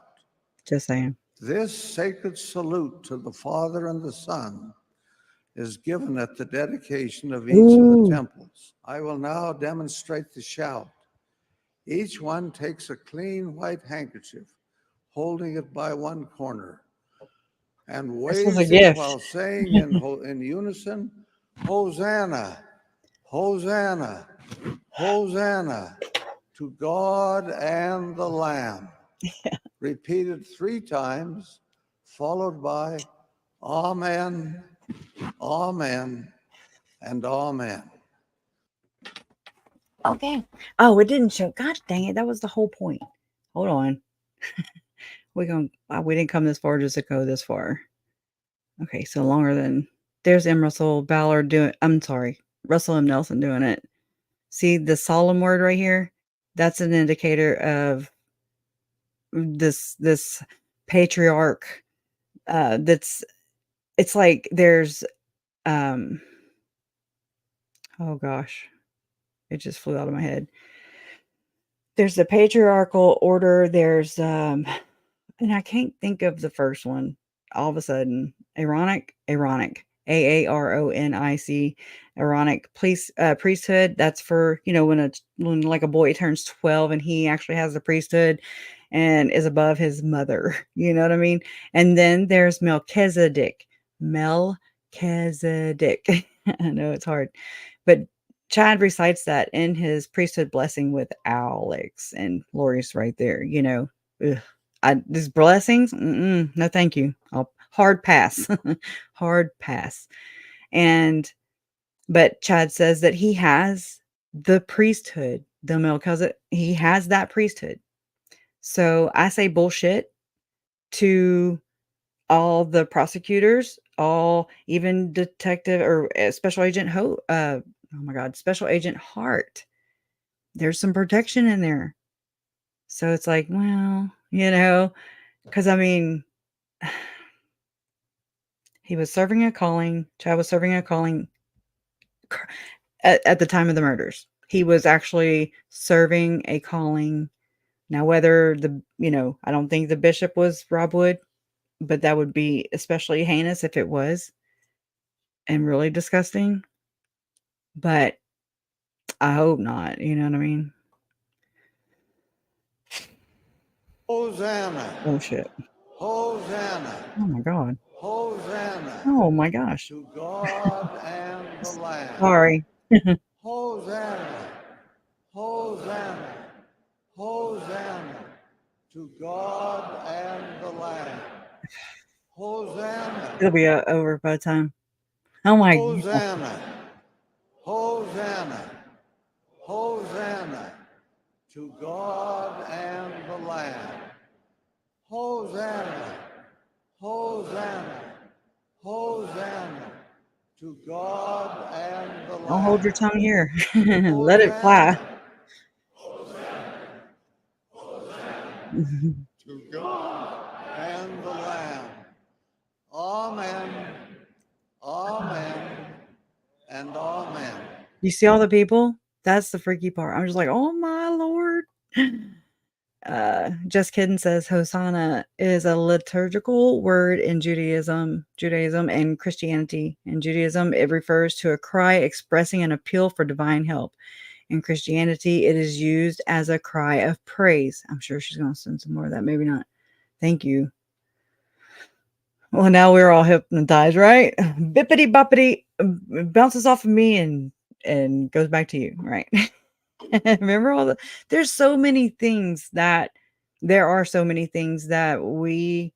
I have, said, done, nursery rhymes, that are just so dark. And I mean, there's so many things that we've been indoctrinated with that we have no idea. Fee, fi, fo, fum. I smell the blood of an Englishman, right? Oh my God. I'm sure that song JJ was singing. I mean, it's an LDS song. I think it could be. But I don't know what he was saying. I don't know it. I'm not LDS, so I don't know its origins. Oh, thank you. Thank you, Don. I'm sorry, I just saw it. Yeah, but no telling what it means in LDS speak. And we know that they changed definitions. They changed the meanings of things. Look at excommunication. It's gone from excommunication to disfellowshipment to blah, blah, blah, blah, blah. And if you really read Chad Daybell's alleged, they got leaked to court TV, he got excommunicated right in the middle of his preliminary hearing. They allegedly don't normally do that publicly. But in Chad Daybell's case and in Tim Ballard's case, they did.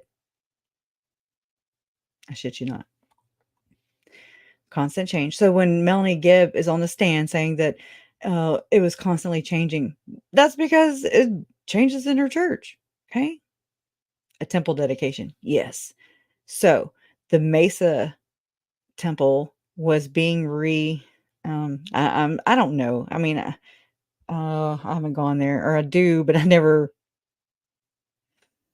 think it all the way through, because first off, I get so twisted around with just the temple that Chad and Lori were sealed in, James and Elena, and I was watching, I never remember their name, but this is the two girls from Rexburg, true crime.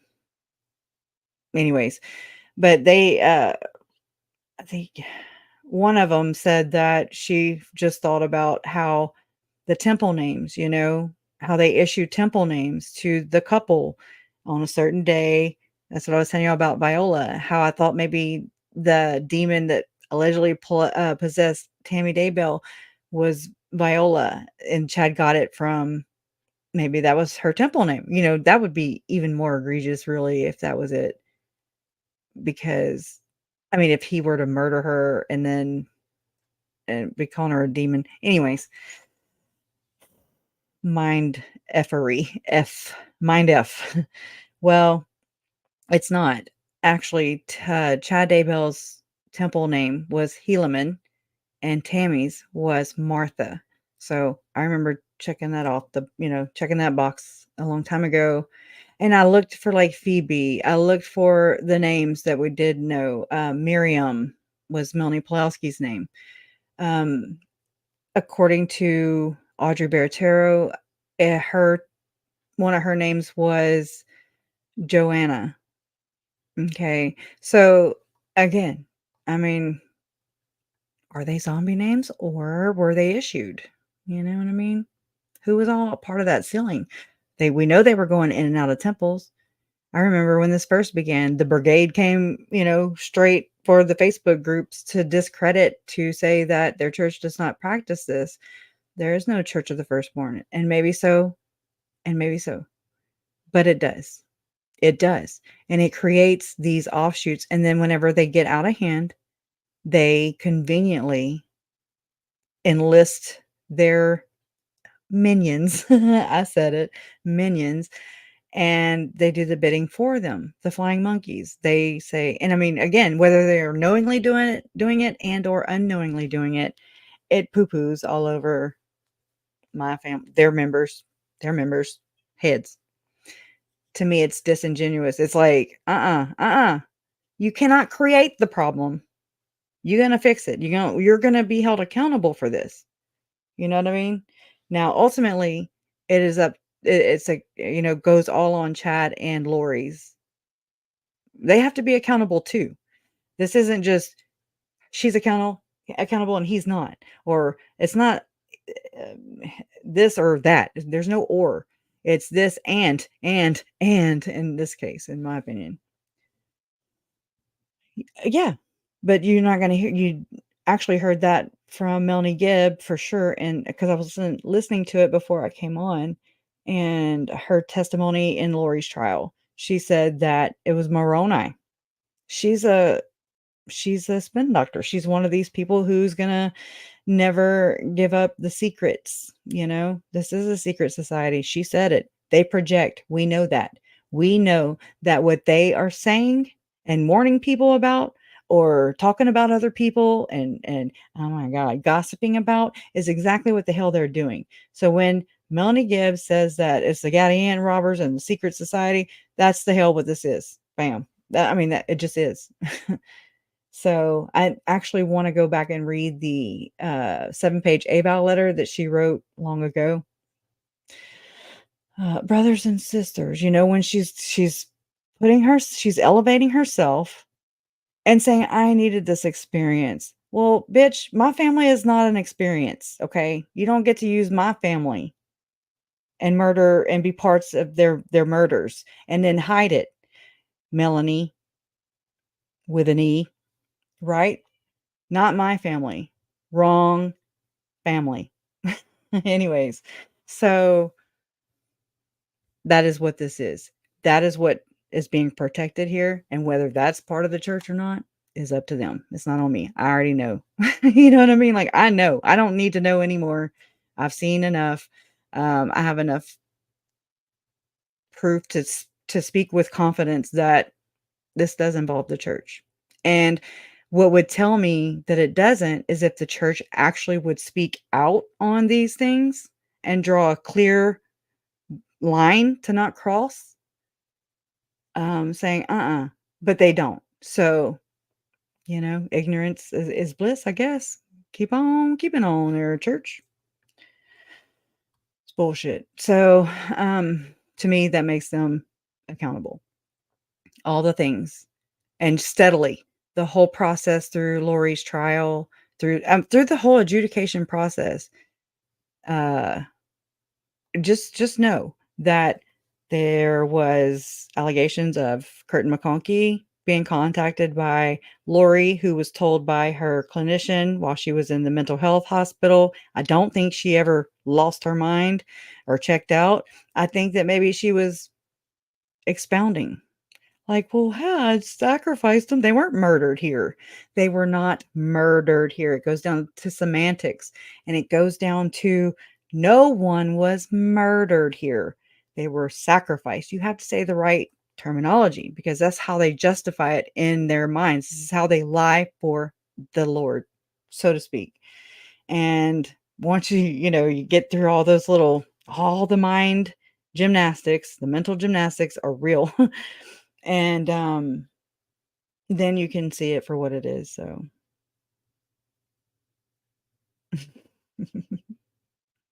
yeah, yes. So yeah, they're all about covering up the perpetrators. And again, I think that's why we get like Nate Eaton with Summer Shiflett, like, oh, okay, forgive and forget. Maybe in where you from come, but not where I from come. Okay. I know. And she should be ashamed of herself.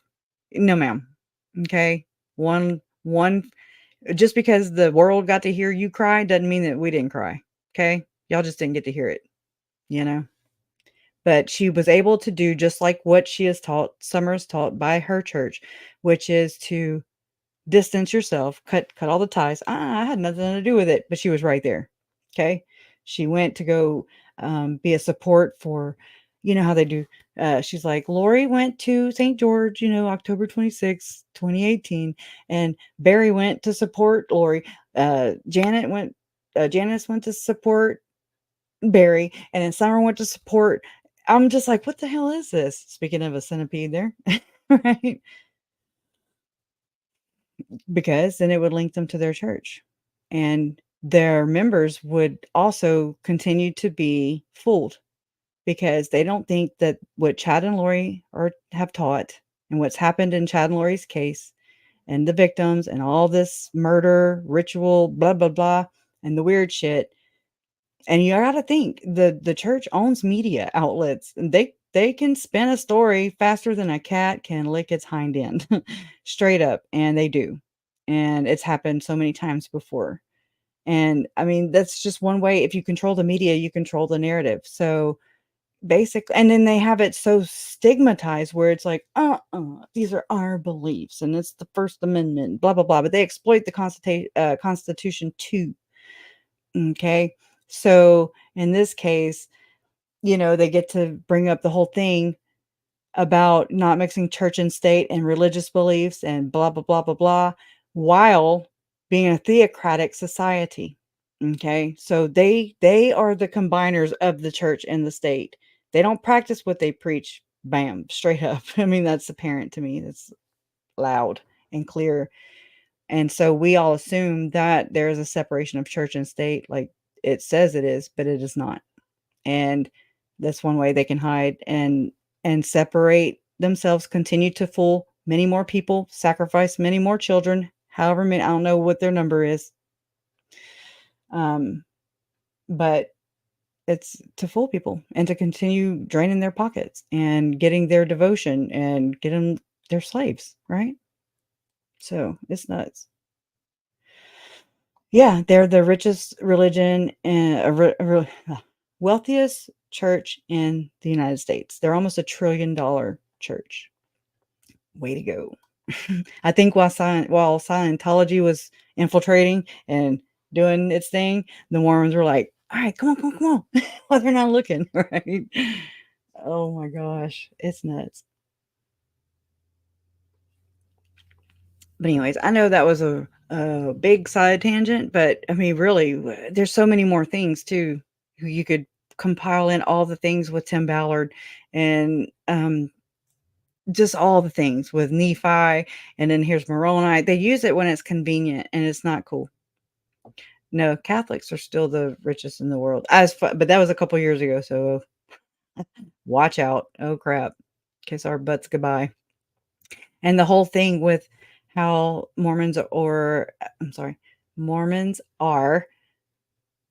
kind of like how Barry Cox is, if you think about it, sovereign, right? They were forced in order to become a part of the United States of America and to get that public welfare, to get the benefits, right? They had to denounce the fact that they practice polygamy. So if you really, that is your belief in your heart of hearts that you are to practice the doctrine of polygamy, but yet you want to bleed the beast, so to speak. You want to become a part of the United States so that you can reap the benefits too. You want your cake, you want to eat it too. Well, so they tell the government, oh, yeah, we had a revelation, turns out, and it denounces polygamy. So, deal? You know, is it a dill pickle? You know, and they're like, cool. And then they're steadily still practicing it. And to me, as it's kind of evolved, I think that it's become even more spiritually. Even if Chad and Lori were set up intentionally by the church to meet on that day, or whether I don't know if they sign up to it, if they're like, okay, yeah, I'm electing to have an extra spouse. Because, I mean, anyways, that's just how it goes. All the scenarios that go on in my head is called religious bullshit. Right? You have the comment of the day. Thank you. Y'all, so whenever I was listening to Melanie Gibb's testimony with Lindsay Blake from 2023 in Lori's trial, it was funny how Lindsay's like, so they talked to you about some of that religious stuff. Like it was crack or something. I'm like, what? So it's just kind of the vibe you get, you know. It's like you got some of that, you know, that crack. What's that skit with Mad TV? I think it is, right? Yeah. Yep. Yep. But is it spiritual wifery? Or was it meant to be spiritual wifery for Chad and Lori, and then they took it to a whole new level? But I mean, still, it's like, who set them up? Because I was like, when Melanie's like, well, she knew Chad before she knew Lori, but then there's this whole other recruiting system, in my opinion. I think they use people, and I mean by I think the church is using people like Jason Mao, like Tim Ballard, like Melanie Gibb, whether it's direct or indirect. If she's taking orders, I don't know where they get their orders from. It's not from Jesus. They get it from a mortal, just like Chad and Lori, especially Lori, spewing all that nasty shit to my uncle about I'm a god, I'm a translated being, I 144,000, blah, blah, blah, blah, blah. That was told to her. You can't convince me otherwise. You don't just snap like that because you read somebody's books. Okay. If so, stop reading because, oh shit. Right. That don't make sense. So that's just, to me, it's just something to just kind of blame it on. And people are like, okay, it makes you stop thinking, you know, when they tell you things like, JJ, Alex came in with JJ with his head on his shoulder. We stopped thinking at that moment. I did. And I'm like, oh my God, he was dead. You know, he was fucking dead. And he carried him in front of them. Now I'm like, I don't believe nothing that any of you assholes say. Okay. So whatever, what else you going to come up with? Because I don't believe it. I believe that. And then the other thing that was interesting to me was the whole thing about Melanie Gibb when John Pryor had her on the stand. And she said that we went to a lot that was next to the church. Okay. Well, in Lori's trial, there was testimony of Alex's phone pinging off. It was like bouncing off of the church's Wi-Fi, you know, just in that area. What is that lot and why is it by the fucking church? Okay. Why did Melanie finally admit to kind of being there? Okay. That's the lot. Salem's lot, literally. And there is no realtor. Chad don't have any property to sell. Okay. We've already dug all through his finances. That dude is broke as a joke. It had to use his wife's blood money, his late wife's blood money, allegedly, in my opinion. And so what's really going on? I'm not stupid. Mm-hmm. Yep. I know we're about to go because we've got court tomorrow. And so y'all think that David Warwick, I hope he does. I hope, boy, I'm telling you, it makes me want to grit my teeth. Y'all saw I had to stop myself from clenching my teeth down, talking to him just through my lips. Right? Because I can't stand that dude. just the way, Lori, I was watching her while David Warwick was on the stand, and I was like, he's sitting there saying certain things like the invisible church. There's no invisible church. Okay. There was never a church. It's just a title. It's just a name. It's like it's like the cloud, the iCloud.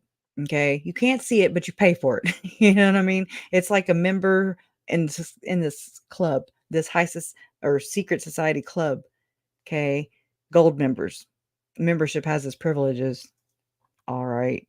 Well, if you look at it like that, because it's not, it's meant to deceive. It's meant to do a power trip on these devout Mormon members' heads.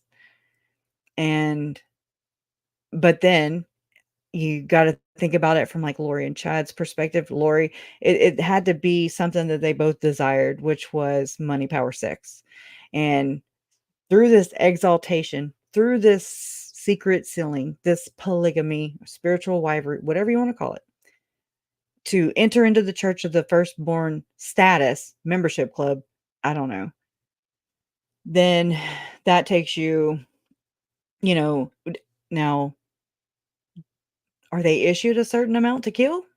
I don't know what that's all about. I'm like, I don't know where they get these orders from, but it seems to go par for the course because it's happened all throughout time.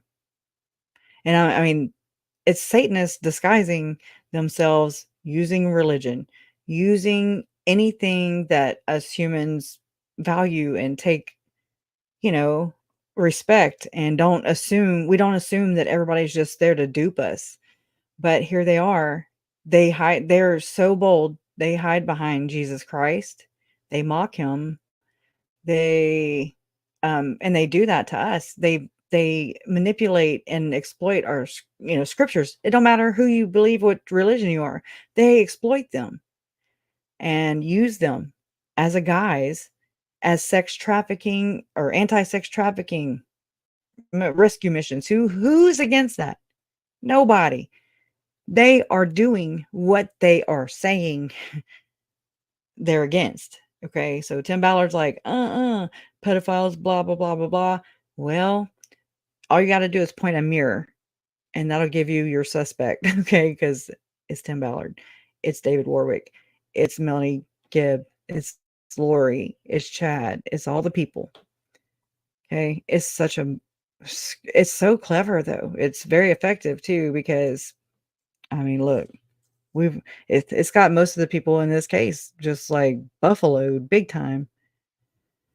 It's disturbing on so many different levels. So what could you imagine if we actually got to get to the bottom of the things, and that way we could fix it, but we can't because it's never revealed as what it is, So that's very sick. It's just so sick. Again, and clever. Let me see if this will play real quick.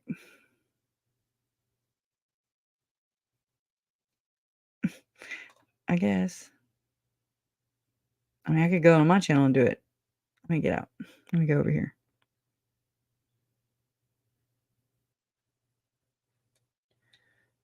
Court TV, I guess. Sorry.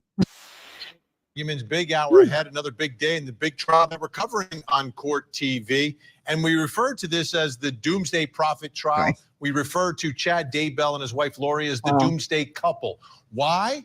Because they were part of this doomsday cult. Do you see the spin? I mean, do you see how it stays directly on them, which it should. It should. They are responsible directly because they're the only people who could have, should have, and had the say so to say stop. But instead, they ran with it. But why? How did they get in this predicament? Is it because their church sealed them? Their leaders? I do believe. They were the leaders. They had people following them. You'll hear from them later in the trial. But you look at Lori and Chad, and this relationship was about more than just a husband, a wife, cheating spouses, sex. There was this power element, these people who were following them. So again, when you talk about the the church. doomsday, Were they following Chad and Lori? I don't think so. I think they're just following the church because they're still in the church, all these alleged followers. Okay. couple, you're talking about two people who were running a cult with followers. They were not. They were in a cult that also has followers who happen to be their friends. So to understand it, if you're the prosecution, you need someone who is in the middle of it all. You need someone who Rob Wood presumably has the inside information. And in this case, the person with the inside information in the middle of it all is also a co-conspirator. Melanie Gibb. What an important witness. Co-conspirator, in my opinion, named and unnamed. She was on the stand today. She's a gatherer. And she's been with Chad and Lori in many different places. And Would it surprise us that when Brandon testified last year in Lori's trial, would it surprise us that whenever he testified to the fact that Melanie Gibb was there in 2018, Christmas 2018, and I mean, even before that, would we say that Lori's behavior changed because Chad came into her life, or was it maybe Mel here? Just something to think about. I'm not saying Chad's innocent. Just know that they're all shitheads. So circumstances, and really very close. Look at that. Here they are celebrating whatever they're celebrating. Chad and his ladies. I'll never look at cookies the same ever. They're praying together. They're doing all these things together. Now, we've heard from Melanie Gibb in different scenarios. We've heard a police interview. The bangs. Melanie Gibb was on the stand back in 2020 in the preliminary hearing. We saw. And we know that it's not about protecting the children. It never was. Because why? They're going to feast off of it too, right? Get their power, whatever the fuck they get off of sacrificing children. Okay. They're there for that. She flew from Arizona all the way to Idaho for a 5-day block. Okay. And then all the rest of the story is just made up, in my opinion, because it don't make, we know it don't make sense. On her then. It's protect she the also church. Testified in Lori's trial, but showed up in disguise, if you remember that. That's how important she thinks that's she her. is. Like, what's going on? She thinks. What's with the disguise? Anyway, she wore a disguise last time. So she's almost like the Forrest Gump of this trial. Like anything important is happening and she's there. She's there when Chad meets Lori. Shocker. All right, come on. Oh man, it's slow. Talking a lot about some of their ideas and beliefs that they had at that time, and so they were. There was definitely attraction in the beginning, right from the beginning. So she's also there when the group in this cult are casting some of their spells. Did you ever participate in any castings or observe them? Hell yes. yeah. Do you recall when that would have been? Approximate, if you can remember. Probably January, February 2019 is after, she learned that Charles was dark. So sometime after that. She also spent time at Lori's house, seeing JJ perhaps on the end of his life, one of the last people to see him. She is there all the time. Take a listen. Shocking. I went to her door and knocked, or I don't know if I knocked on it, but I tried to open her door and it was locked. So I went back to the room. Did she respond to your call or your text? No. Did Chad respond to any Let's see your text or phone him? records. No. And that was the night of September 22nd? Correct. And that's the last night you saw JJ? That's correct. And then finally, when Lori gets caught and confronted by police about her missing son, JJ, again, Melanie Gibb's in the middle of it because she now She's part of it. is the person who was supposed to have JJ, She's according a to gatherer. Lori. A gatherer. You're right. So, who's he with there?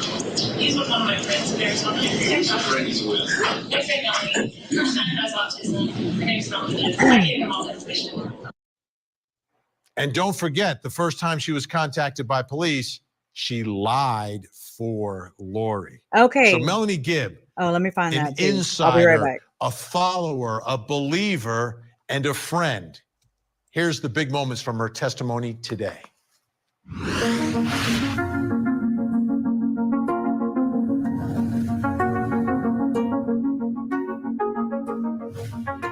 Had you ever met Lori's children? Yes. What observations, if any, did you make about her and Tylee? They had a difficult relationship. They didn't necessarily get along very well. Do you recall when Lori first started talking to you about people becoming dark? I would say sometime between January and February of 2019. Do you recall the first person she talked to you about becoming dark? The first specific person? Yes, it was Charles Vallow. Did she tell you where she received that information? Yes, she received it from Chad. Do you recall sometime in July Oh, hold on. staying at Lori's residence? Okay, now let me show you something real quick. In Justin Lum's No Remorse. Once the police got there, knocked on her door, and Lori lied about the kids, everything changed. So JJ would be where? Oh, crap. Hold on. In Arizona. Who's he with in Arizona? He's with one of my friends in Arizona. Oh, Shit. oh, you got a notepad? You got an old bat, is what I got. No. Come here. Mind if he comes in. No, come on. So, Sorry. who's the friend he's with? My friend Melanie. Her son has autism. Her name's Melanie Gibb. I gave him all the information on the phone. What is Okay, all here. this? Here. We're a little What is concerned. I had already talked to Melanie Here. Gibb in the course of trying to find Melanie Boudreaux and find Alex Cox. I had knocked on Melanie Gibb's door Boom. and Why didn't asked you? her what she knew. I fully identified myself and told her that I'd been hired by Brandon to try to find his wife, and I knew that she was connected to that group. And what did she know? And she lied to me. She said she didn't know anything about it. I Oh, look like a suspect, but I am not a good person. no, you're naughty like Ruby. You're naughty. You're a naughty girl. Anyways, hold on. I know I'm doing a lot of switchy stuff, but that just, I had never heard that from Rich Robertson before about Melanie Gibb. And if so, it just didn't click for me, but it clicked when I watched No Remorse from Justin Lum, the new documentary he just did on Lori Vallow. Oh, you're welcome, Sue Ellen. Thank y'all for joining. But it's just, so Melanie Gibb lied not only to police, she lied on the stand, she lied and to Rich Robertson there, who was looking for Lori, Chad, Melanie, Alex, and she acted like she didn't know anything. So to me, that's habitual. To me, where's the indictment? Okay, we need a grand jury right now. Yeah, that's what this is. And I think that Melanie Pawlowski's two kids were next. And then if you follow the Ruby, Frankie, Jody Hildebrandt, those kids were going to become Tylee and JJ's. Yeah. Oh, yeah. I think so, too. I think so. I'm like, oh, my gosh. Once Chad's trial is adjudicated and everything, and I'm like, oh, wow. That'll be pretty much the whole story for some time. But we have Lori's, and that whenever they go to trial, that's more opportunity to learn more, into what made this up, what went into all this, because it was a lot of things, you know. So I gotta figure out which tab. Well, let me do this first. Share this one. Okay. Let me just finish this up and then we'll go for the dates. I do. And do you recall her asking you to leave at some point? Yes. So I woke up early in the morning and she told me I needed to leave because Charles was going to be coming down. He's driving in from Texas and that he was going to kill her. I believe she said that Alex was going to be there to help protect her. Oh, Chad would share with Lori that understand. his mission in life, according to what he learned, was to protect Lori. That was why he came here. So Chad had designated Alex as Lori's protector. That's right. And Lori was going to have Alex stay to protect her from Charles. I believe so. When you talk to Lori, it's just 4 days later. Any sign of sadness? No. Nope. Any sign of grief? No. How did she seem? Happy. I asked why weren't they getting a divorce, and she told me that if It's against their Chad religion. were to seek after a divorce, that he would be in trouble with Jesus, that he would lose his exaltations. Did she ever talk to you about why she left to Arizona to go to Rexburg? Yes, she wanted to be with Chad and start their missions together. But there are people that are appointed to, or not appointed, but who have the ability to have these visions, correct? Yes. And you believe that Chad Daybell at one point believed he... From Michelle McDermott, she's also a gatherer, right? She's put on presentations. She was actually at the St. George or Boise, or she might have been at both. Look, there's Eric Smith right there to the left of Chad. But according to Michelle McDermott, the easiest way to explain what a vision is versus a dream, in a vision, you have a guide, you have somebody guide you. Okay. So just trying to clear that up, make it easier. could have these visions. Yes. I noticed that a lot of your testimony when you were talking about zombies and talking about information about various levels of light and dark, and frankly, most of the subject was information that was conveyed to you by Lori. Would that be fair? Yes. When I listened to the tape, it sounded like Lori's responses were in the singular.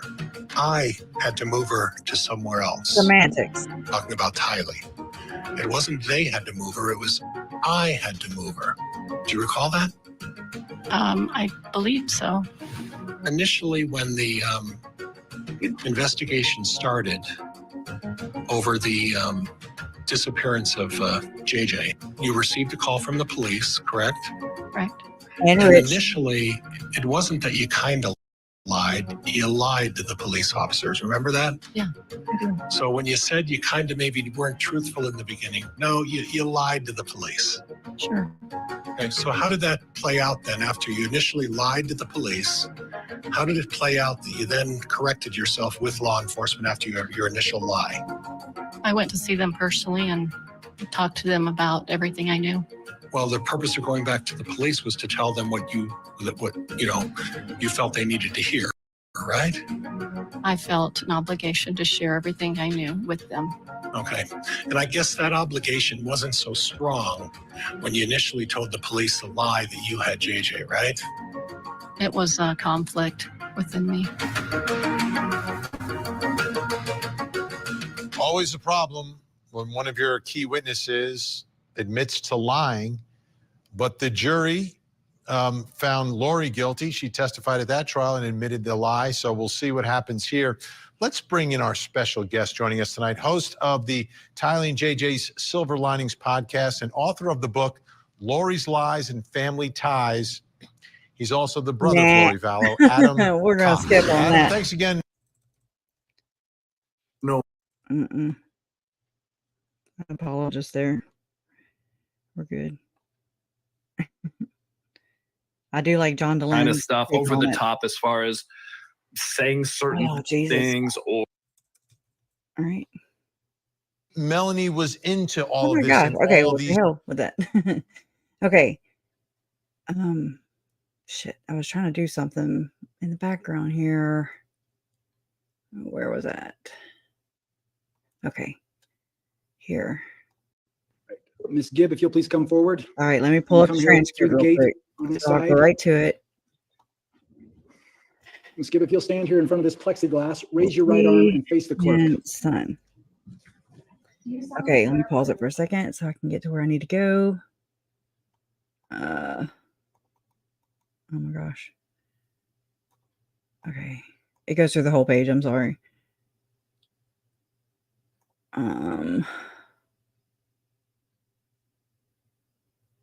Okay, right here. Let's go about right here. Okay. As far as relevance goes, I agree. You're bordering on the relevant. All right. You share that with Ms. Vallow, as you have an autistic child as well, do you not, ma'am? Correct. Okay. Now, that child was also interviewed by the police about the whereabouts of JJ Vallow. Do you recall that? Yes. Were you present for that? No. Okay. You chose not to be? I was in Utah. He was in Gilbert. So the Gilbert police approached him and interviewed him about your knowledge about the whereabouts of JJ? They asked him questions. Okay. Do you have any recollections to whether or not he cooperated with the officers? He says he had a short visit with him. Okay. And when did he say that short visit was? Objection, hearsay. Sustained. Okay. To your recollection, were you ever present when your son and JJ Vallow had a short visit? At the time period that he was talking about, ma'am? They never had a visit during that period. Okay. Damn, do I have a So that was speed not a up? truthful Sped up? statement that your son made to the Gilbert police. My Department? son did not Objection. understand the That's what question. you're saying. It's not calling for hearsay. That's just asking whether or not she believes it was a truthful statement to the police department about her son saying she had a visit with JJ Vallow when it didn't happen. Your Honor. So is this another one of Melanie Gibb's duperies here? Did she have her autistic son lie to police about seeing JJ in this during this time frame? So there's another one. And then another thing that Melanie Gibb lied about was her whenever she said that Lori was going to send JJ to live here in Louisiana with my mom, right? And Melanie was trying to help Lori come up with an excuse like she freaking needed one. Okay, that's their thinking. Okay, backwards, inverted. So there's been I'll have to find where I found it, but Melanie Gibb basically was like, just tell them you have cancer. So to me, someone who lies and or helps someone else lie about a fake medical condition in order to help further their mission, so to speak, and says cancer, that's a whole nother level of person there. So it's not that Lori came up with her own idea. It's that Melanie helped contribute to that. He's just trying to sneak in a statement of Yeah, who's not here in the and she courtroom. received him. Calls for hearsay. Gross. Sustained. Okay. Yes. Move on, Judge. Thank you. That's what that shows to me, Left on is that she 23rd did of teach, September, is that- she coached her autistic son to lie, right? What the hell are we dealing with? Good people do not lie about cancer. Good people, bingo. Oh, I thought you were playing bingo like Bewitched. I'm like, okay. Bingo. Melanie G was part of planning, helping the conspiracy. She was snooping, checking out, lying to police, lying to private investigators.